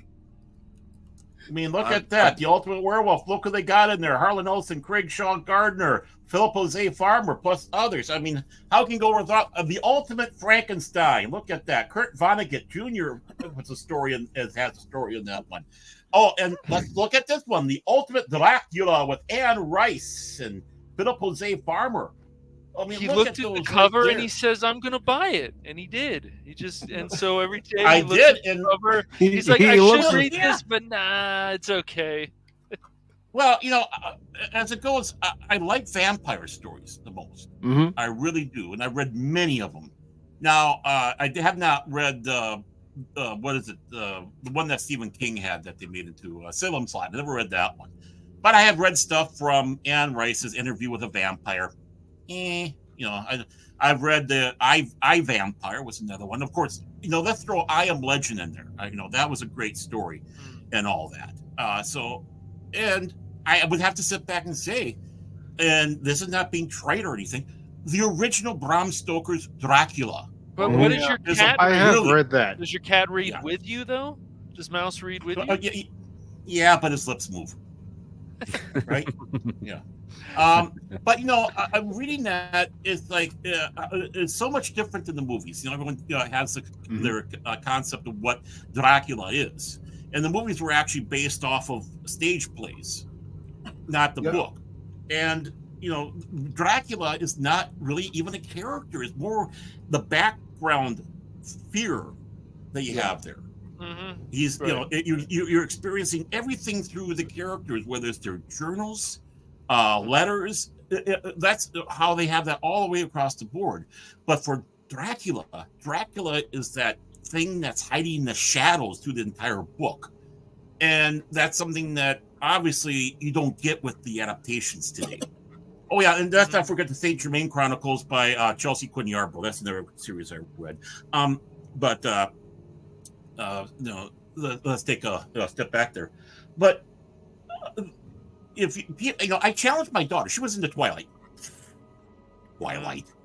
and I challenged her, and she never took me up. I said, "You got to read Dracula because there is a reason why that book is brilliant, and why the character of Dracula has stayed alive through basically going into the 2nd century now." Yeah, and if I had to say a book besides Bram Stoker's Dracula is reading the book of Phantom of the Opera. Oh yeah, and how the book really goes into a lot of detail about not only the Phantom but everyone else that's involved in the story. Yeah. I mean, all those books that I showed you there, if you can find them, the Ultimates, and they even have one like Ultimate Aliens. Those books, they're short stories, and they're great reads, especially this time of year. If you want to have a quick read, those stories are great. Or if you can get something like I Have No Mouth and I Must Scream, by Harlan Ellison. I mean, if you want a freaky horror story, I suppose you can come back and say a science fiction horror story. Oh, there you go. And I don't know how they'd ever make that into a movie. I know they made it into a video game when they even used Harlan in it, but it's just such a bizarre, frightening story when you start going with the characters that they have there. But yeah, Dracula, those Ultimate books, great. But go with the original if you want vampire stories, and then go off of that. I mean, I know there was vampire stories before, like the Vampire and stuff like that. That was before Stoker. But really, Stoker really hit it right. And what about Mary Shelley's? I'm still trying to read Frankenstein, and I'm having a hard time. I need to sit down and really take it serious. I don't know. The book is brilliant, what I read, but I'm just having a hard time getting into that one. I really am. I hate to see it too. Nothing wrong with that. There's some books that we just can't get into. For one reason or another. Yeah, I mean, I've had 2 starts already on it, and I've been just having a hard time getting through it. Maybe a 3rd time is the charm. Yep. Now, I did mention that games would be part of the category, and it doesn't matter how recent the game is or how old the game is. Is there any game that you consider a horror element within that game that makes you jump or makes you glad you're playing the game because it gives you that excitement? The Silent Hills franchise, it's a big one, I will say, for me.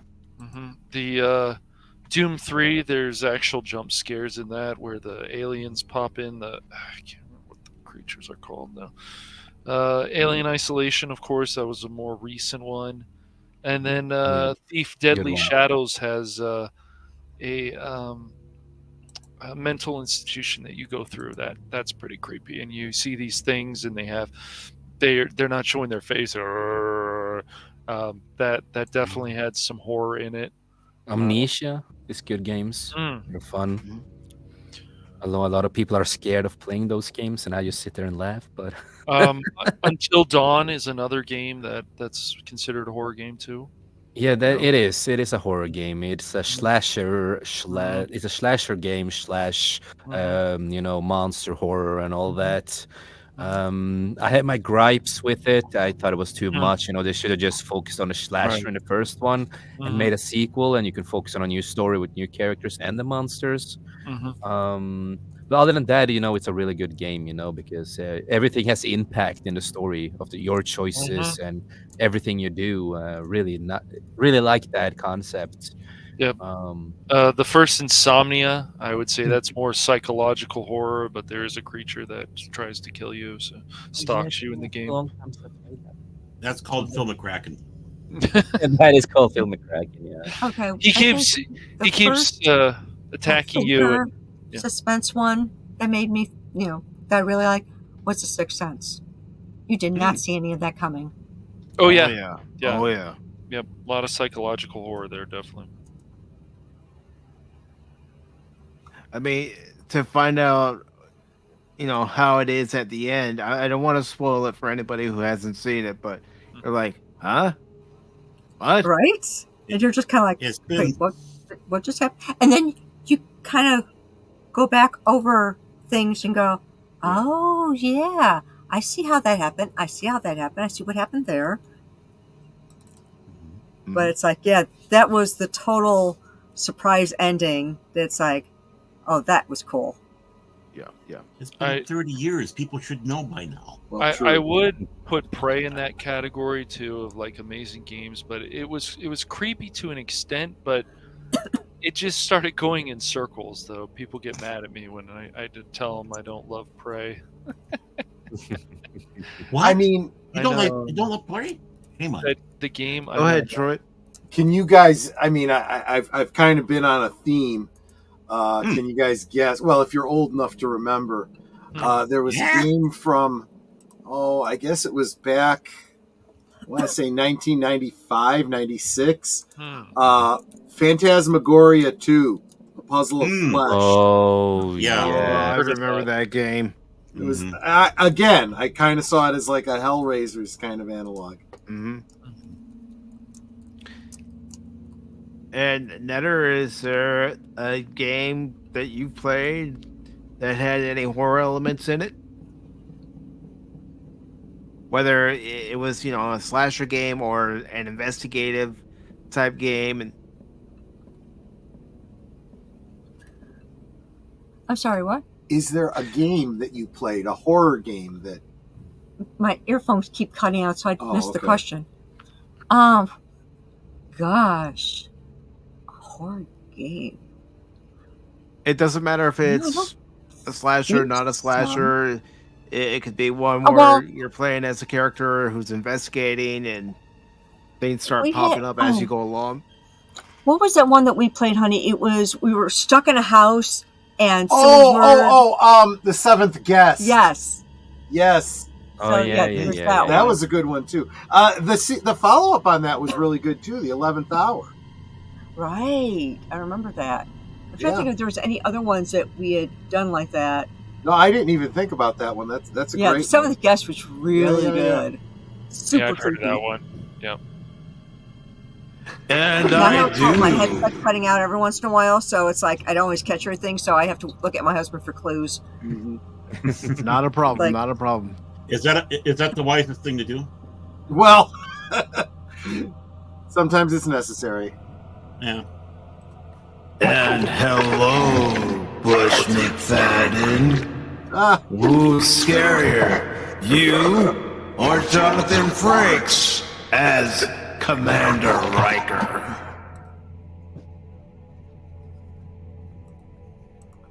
Yeah. All right, Baron.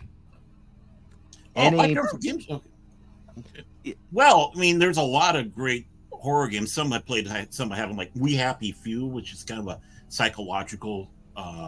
Did you like that one? I watched. I haven't played it. I want to play it. I want to play it. Okay. I want to play it, but I haven't. Of course, there's Vermintide too, in the sense that's a horror game that we've been playing. To some extent, yeah. Yeah. Well, yeah, because it's to some point that's a little bit of a horror. It's medieval and monsters and such. Of course, people said Doom. There's some horror even Duke elements Nukem. If you want to take a look at Duke Nukem, that's a comedy. The aliens. The alien invasion, turning the cops into literally pig people and such like that. But going back, I'm going to go back to 1982. And when I had my Apple II, and we sailed the high seas before there was, when it was floppy. And there was a game called Transylvania. It wasn't a big major game, but it took place in Transylvania. It involved werewolves, vampires, goblins, witches, aliens. It was timed. It was basically a text game, but they had graphics to it. And you'd have to go through, find the right stuff so you can make the silver bullets. Have a silver bullet gun, take out the werewolf, or you're dead.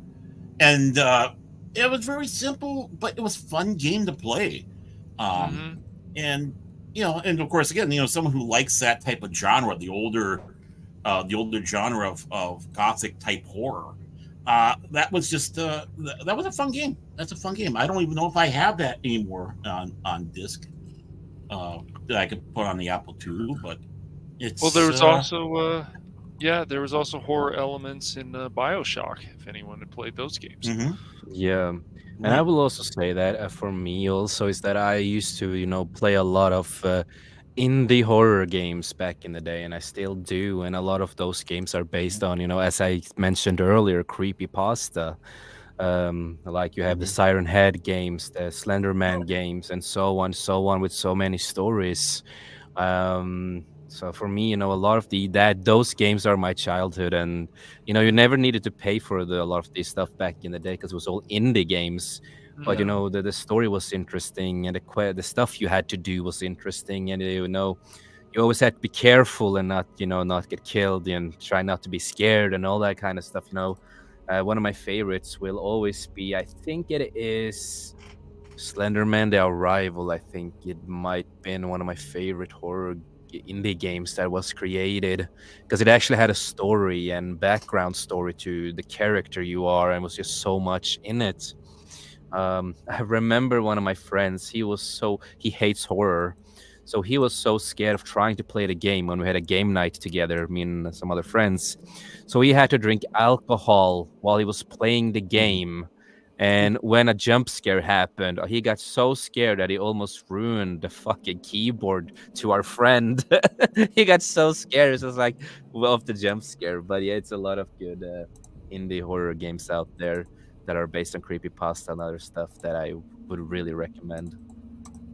Very nice. Well, as for me, it's actually a recent game that I've played, and it's one that Cash gifted me for my birthday back in April, and that's Scars Above. That game has some creepy elements to it. Yes, it does. Especially when you're playing as your main protagonist, Kate, who was part of an expedition of a science team on the ship that ends up being taken to this world, crash landing, and you run into all these genetically engineered creatures who are coming after you.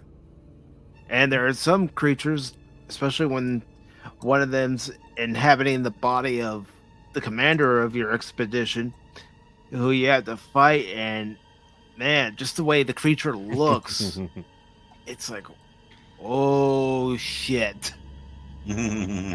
Run, Forrest, run. And even the final boss that you face, it's like, oh, I don't want to have to face this creature any more than I have to. And when it's running at you, it's like, move, move, move. But if I had to add a second game to that, it would be Phasmophobia. Come on, Phasmophobia, really? That's the most easy board game I've ever played. That game can be creepy, though. Well, no, every time I played it with friends, I'm just like, I'm so bored, so I start to fuck around to scare the shit out of them.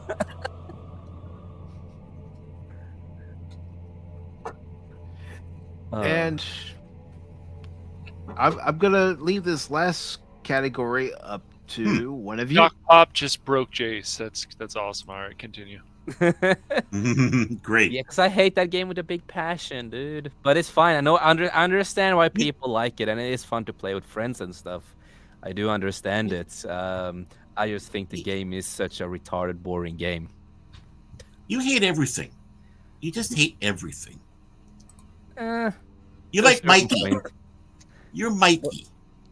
But there are certain aspects of Phasmophobia that I do like. There's like, if you go to a certain place there, and if you go to the water, you can find Jason's masks and stuff. So there's like small hints to old references, old references to certain horror movies and stuff like that. So that is pretty fun, though. And for this last part, before we get out of here, I'm going to leave it up to one of you to select the category of your own choosing. Oh, damn. Well, do you have a top 5? Because we were talking about favorites, but no. Besides your favorites, movies, video games, anything to do with the holiday season, novels, it doesn't matter.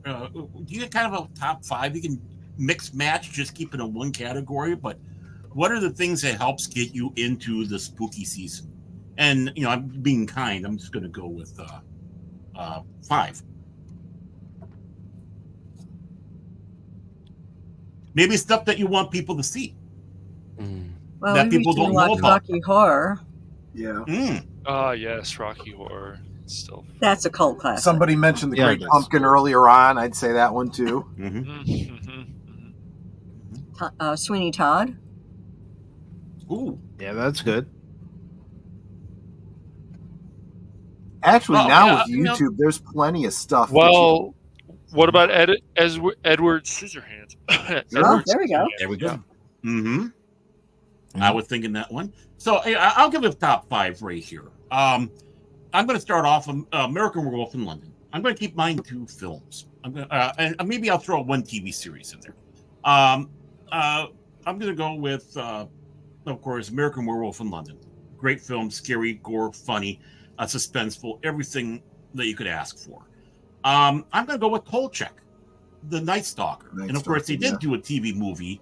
So, so I'm going to count that one in there. But a lot of people, they've heard of it. They probably never watched it. And of course, an inspiration for X-Files for those who are fans of the X-Files. Sleepy Hollow by the Tim Burton one. It's a brilliant. That's very brilliant. Brilliant movie. And I mean, for kind of look at the cast. You can't go wrong with the cast. I agree with you, Baron. It's good. Wow. Hey, thank you. So that's that 3. I got 3 right there. Abbott and Costello meet Frankenstein's monster. How can you go wrong with that one? That should be back to back with Young Frankenstein for having for movie night. No, the bookends on that one. And I'm gonna throw in what would I have for my last one? That's gonna be the hard one. I'm going to throw in Nosferatu, the black and white silent film. Okay. And, nice. Of course, there's many, obviously the original one, how they had it's been cut up and the full one, but they have it restored pretty good now. And again, to take a look at that production and how they portrayed the Dracula story. All right. Yeah. It's a really good list, though. Thank you. See, my list is a little bit different. Since I do Saturday night rewatches every other week on my channel, I'm going alphabetically through our film collection because I own physical media. And just recently, we have seen Chucky, Corpse Bride, and The Conjuring. Yeah. All on the seas. Very nice. Very nice. Nice. Really nice. Go ahead, Jace. I was just going to ask you. Yeah, no, for me, my top list on every October and every Halloween, and this is a movie that will always be on the top of my list, and it's also my favorite movie in the world. Yes, I love Star Wars. Star Wars is one of my favorite things in the world too, but this movie is better than Star Wars, and that is weird to say because I'm a Star Wars guy. But my favorite movie ever created on screen is the first Crow movie. That is the most important movie for me every Halloween. Brandon Lee, amazing work that they did with this movie. It's a perfect movie. It's only one of the few movies that I actually have given 10 out of 10, and that is that movie. So for me, it goes with The Crow, Child's Play, the first one, Friday the 13th, and it doesn't matter where I start. It can be which version that I like or interpretation of the movies. But normally I go for the remake from 2009 because I just fucking love it. And then, of course, the first Scream movie, because that's the best Scream movie ever created. And, of course, a movie that not many people have heard of, and it's the fifth one, and that is Grave Encounters. Okay. Top 5 list. And how about you, Troy? So, if the question is top 5 films or things that just get me in the Halloween spirit, and this is going all the way back to my childhood, I'm going to have to say those Universal monsters. Any 5, pick any 5. Whether it's Dracula, Frankenstein, Wolfman, Jekyll and Hyde, any of them. Even the Phantom of the Opera, both versions, and bonus points if it's Svengoolie hosting it. Oh yeah, yeah, gotta love Svengoolie. Definitely. I grew up with Svengoolie all the way back to when I was old enough to actually watch those kinds of movies, and so I directly associated those films with with Svengoolie, and then whenever my school would do like, huh? Oh, I was just going to ask. Was it only Son of Svengoolie who became Svengoolie, or did you actually see the original? Oh yeah, Svengoolie? no, I remember actually seeing Jerry Bishop as the original Svengoolie. Jerry Bishop. Yep. Yeah. But I remember in my school my grade school even, when they would do like a Halloween party and they would show a movie, it was going to be one of those Universal monsters. So yeah, that's and that was my touchstone for those. And yeah, I've read Dracula since then. I've seen every version of Dracula since then. So many different werewolf stories, but that's still my touchstone. It kind of gets me in the Halloween mood, and so yeah, there you go. All right. Lon Chaney Jr. did such a great part. Yep. He played that role just wonderfully. Yep. Absolutely. And Cash. Well, I don't know. Troy pretty much covered it for me. Like, you can see the picture. Like, I've always found Dracula interesting, the Wolfman, Dr. Jekyll and Mr. Hyde. Just so complicated characters and not just one-dimensional. I think you would agree with that, Troy. Oh yeah. Certain vampires, not vampires that sparkle though. No, those aren't vampires. Those aren't vampires. Those vampires should never sparkle. What are you talking about? Twilight is the best thing ever. Please, I read the books. I managed to get through the first movie, and it's like, no, just no. I tried to read the first book once when I went to school. I could never finish it. I managed to get through the books, and they got more ridiculous as they went along. And I just got to say to the guys that are out there trying to read the Twilight books because there's a girl that likes them, that girl ain't worth it. Don't do it. Don't do it. I agree. Don't do it. I was stupid enough to see all the movies because I was in a relationship. Well, I mean, and I couldn't pay money to see those movies in the theater, but it's like, oh, look, it's on HBO. Let's see. Oh God, why are these 3 characters so boring, and why is the family more interesting? It's just the worst thing is that I had to pay for the cinema, right? With a cute boyfriend, right? And if you do decide to read that series, I just have this to say to you. That's it, man. Game over, man. It's game over. Exactly. Yeah, I only saw the first Twilight movie because we had Netflix at the time. Yeah. And so Yeah. What's Just got this? turned Oh off. God, why are Just these turned- characters so boring? Yeah, well, why is the Coen family more interesting than everything else going on in this dang movie? It's just, oh, what's going to happen next? Oh, okay, so the family's always more interesting. But yeah, the main three characters, if they're staring off in space or whatever, I'm like, this is just lame. Yeah, Hey, But yeah, what about all those- this horror movie? What about this horror I movie? have come here to chew bubblegum and kick ass. And I'm all out of bubblegum. But It's even one of the stuff ones on my list, Baron. I'm sure, like we were Oh, talking, sorry. like Sleepy Hollow, like that Disney film or whatever. I think it was a Disney film with the jack-o'-lantern as the head and stuff. It's creepy. I love that stuff. The scariest thing about They Live, though, is it's now become a documentary. Yeah. It's true. Dark in here. Whereas I thought the Blair Witch Project was kind of lame. That was a great example of it's the ultimate expression of the Alfred Hitchcock effect. All the scary is in your head. Once you've watched through it and you look back on it, you go, yeah, everything I thought was scary, I made up in my head. This movie sucks. I can't watch that movie again because it legitimately did my head in. Like all the spinning of the cameras. And I can't. All the shaky cam. It was just too much. If you're gonna do a And found it gave me a footage, you have to do it humongous right. headache.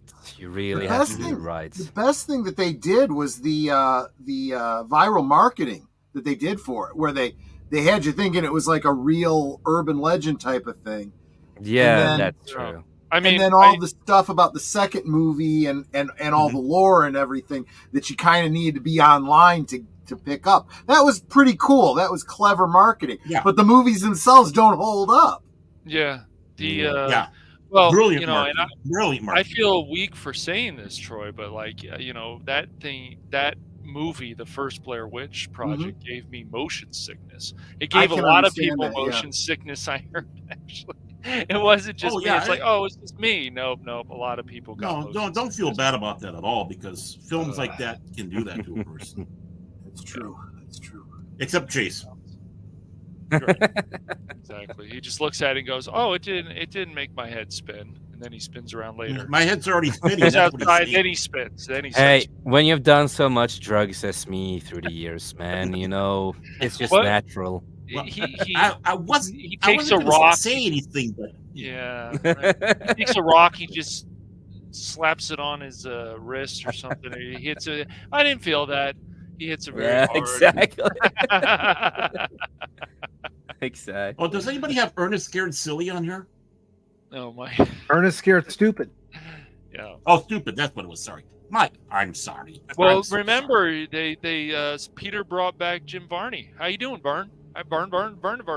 Jim Varney got the gun, Brian. He got the gun. Oh, have you guys seen that? It's so funny. No, I haven't seen that yet. Which one? Scared Stiff? No, it's a takeoff on Family Guy. He brings Jim Varney back from the dead. Yeah. No, I've seen that. How you doing, Vern? Vern. Mm-hmm. Oh, classic Family Guy. And as far as my top 5, before we start wrapping up here, number 1, I got to give it to the original A Nightmare on Elm Street. Oh, classic. Yes. Classic, good one. Yes. Number 2 goes to a recent movie that came out this year, Megan. Mm-hmm. Oh, I haven't seen I thought. I thought that was pretty good. Oh yeah, you don't like anything. Your taste sucks. Oh my god! No, just put him in the corner. All right, hold on. Remove button in 3, 2. Yeah. No, but it was interesting. It was an interesting movie. I just didn't like, but it was interesting. Number 3 is They Live. Yeah. Now I Love You Again. All right. Number 4 is the original Child's Play. Sure. And Now I Love You Even More. And number 5 is Aliens. Nice. Yeah, now you sold my heart. Yeah. The original Alien. I could watch that over and over. Alien. But Jay's like my full list, so I'm ahead. Yeah. Well. Yeah. Well, that's just like your opinion, man. Oh, I love it. I love it.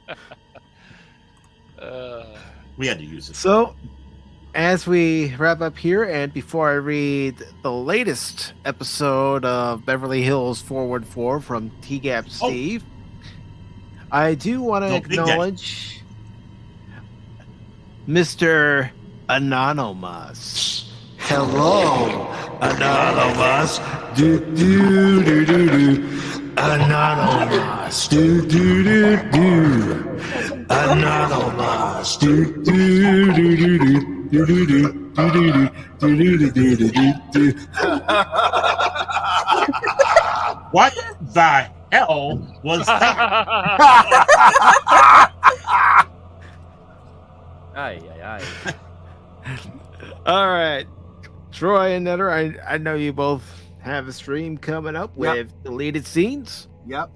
In just under a half hour, we're going to be watching the second episode of Twin Peaks, and y'all welcome to come join us. Yeah, absolutely welcome to come join us. We are every week over on Deleted Scenes watching the next episode, and if it goes well, we will we'll be doing Fire Walk with Me. We'll be doing the Return. We may even get into things like the books and the audio tapes and whatnot. You gotta I love would that drop a theme, link, but I'm not a Troy. wrench, so I can't. You gotta love that theme, man. Oh gosh, the Angelo Badalamenti. Great theme. And vocals by Julie Cruz. Yeah, the music. That's why one of the taglines. There's always music in the air. And that is a creepy show. And it is a bit creepy. There are some horror Not to be elements confused with Creep Show, which was something completely different. Right, exactly. So Right. I mean, I would put Twin Peaks in the category of kind of a slightly suspense horror type. Absolutely. Absolutely. Kyle MacLachlan, excellent actor. It's like she's dead, wrapped in plastic. And real quick, I hereby appoint you as a mod on Pacific 414 Netter. I also appoint Troy Pacelli as a mod on Pacific 414 and Deleted Scenes as a mod on Pacific 414. If you like Kyle MacLachlan, look for a film from 1987, The Hidden. Great film. Even has Claudia Christian in it. Oh, yeah. I know that's why you watched it, Baron. Well, that was before I knew. This was before I knew who Claudia Christian was. Sure you did. You went through your yeah, he knew her from Playboy. 1987. David Bowie. 1987 when I saw this. David Bowie's in Twin Peaks. But she does play later Hooker. episodes, but David Bowie's in it. Yeah. Mm-hmm. Yes.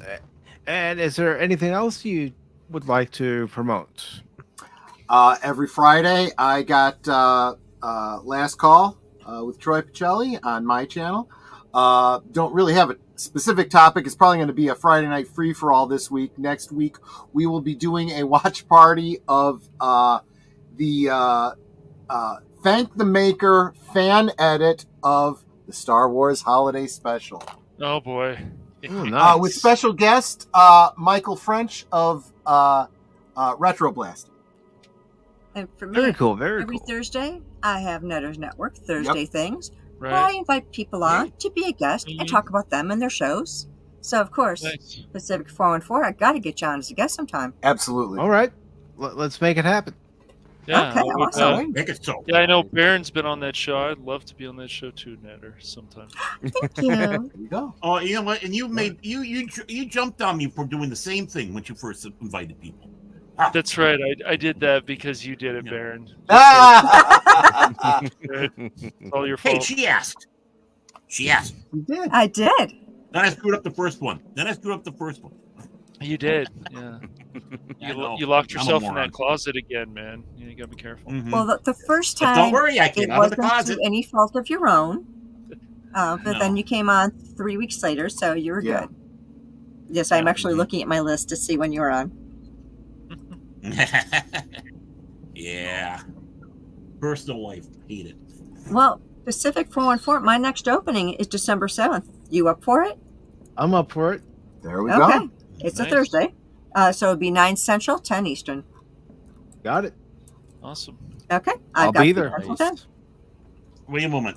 December 7th? The day that will live in infamy. Yeah, absolutely. Yep. Pearl Harbor. Yeah, when Star Trek the Motion Picture was released. Maybe Netter will let me start my drinking a day early so I can get bombed. Sorry. Make sure. Well, then if that's the case, drink sake.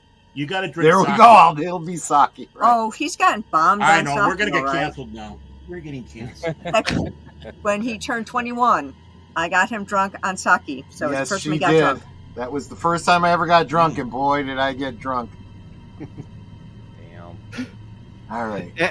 And Jace, what do you have coming up on 540 Studio?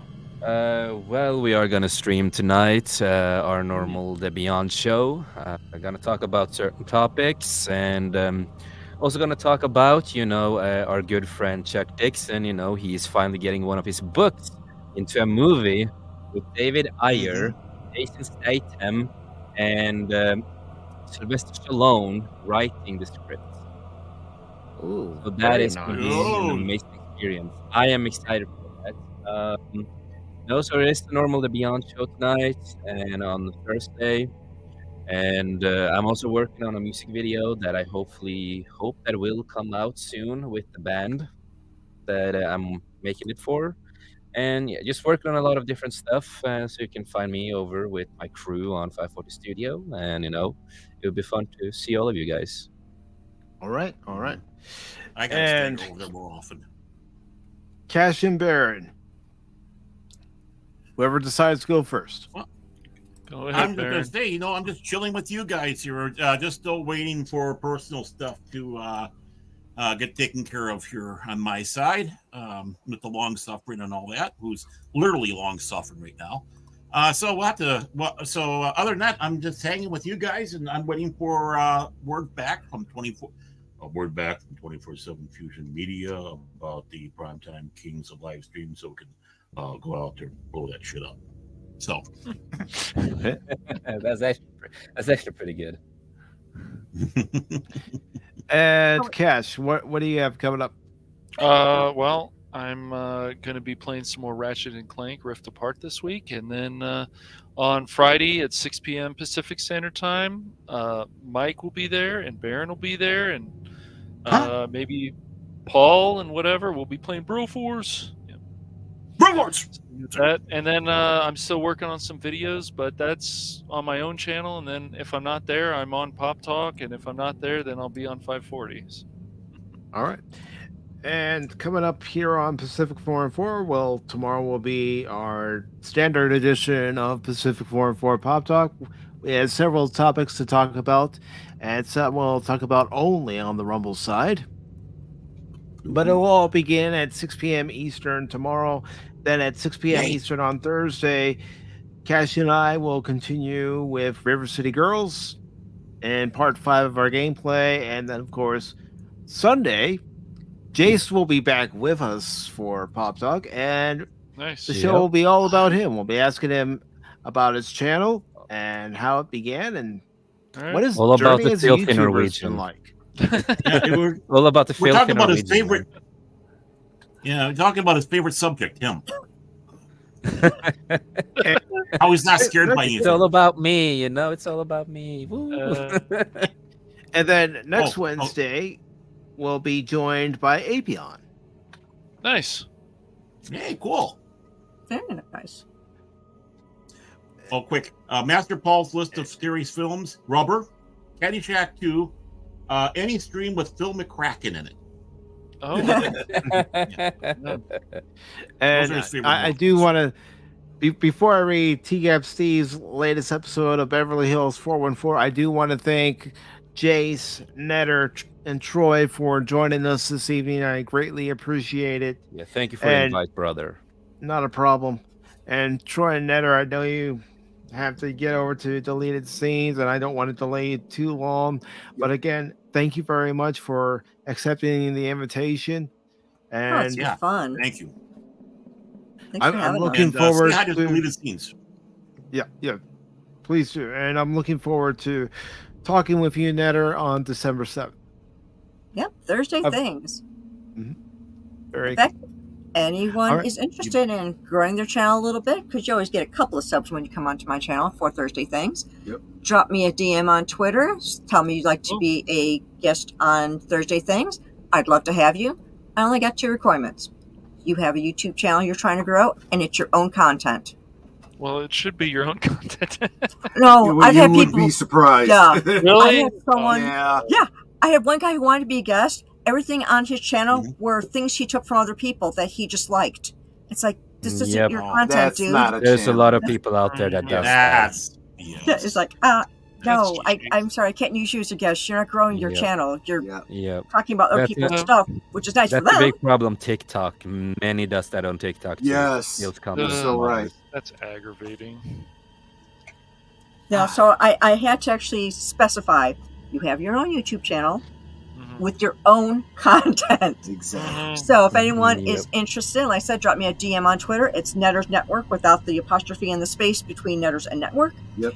And I'm happy to have you on. So currently, December 14th and beyond. Okay. All right. Cool. Yeah. Very nice.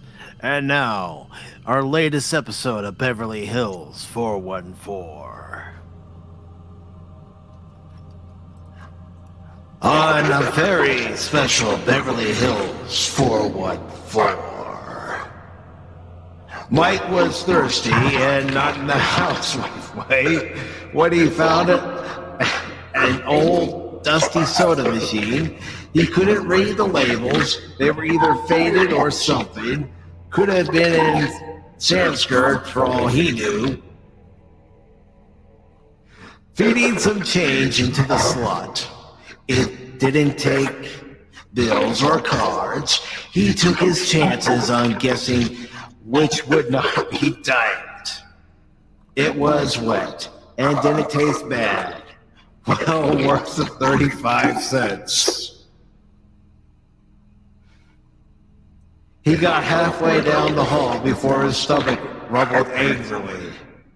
And when he went to talk, he heard noise. But the sound was completely inhuman and distorted.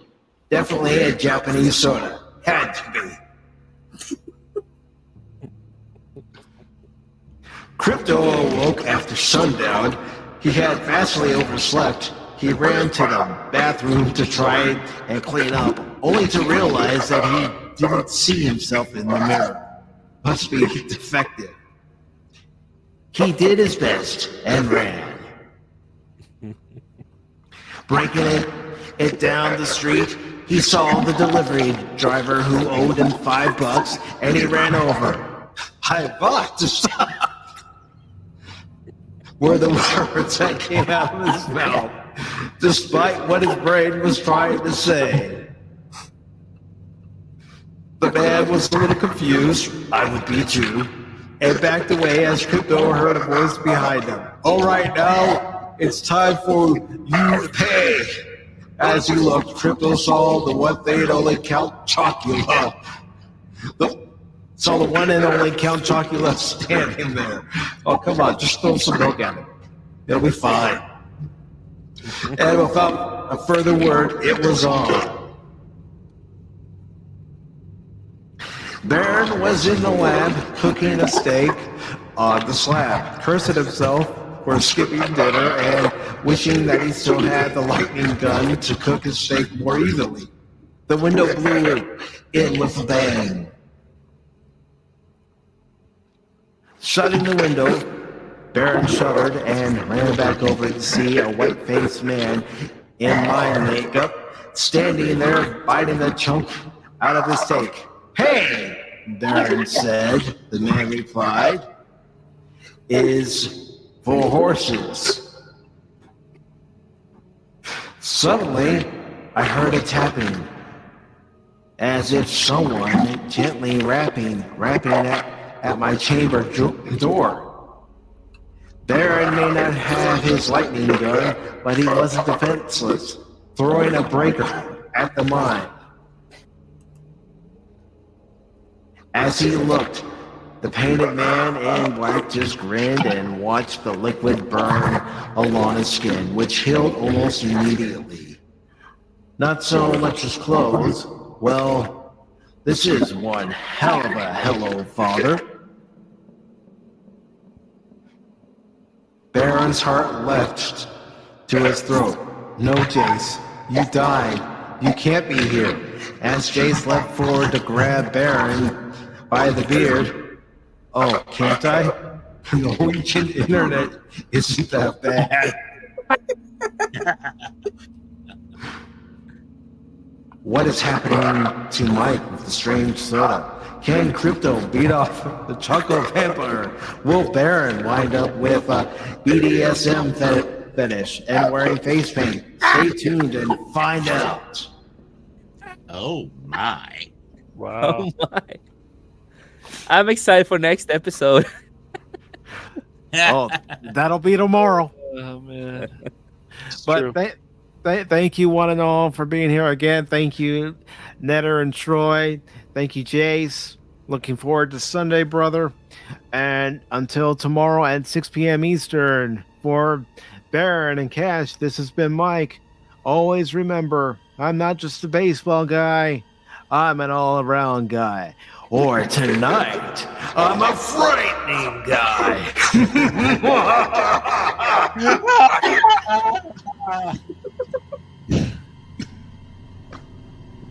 Good night.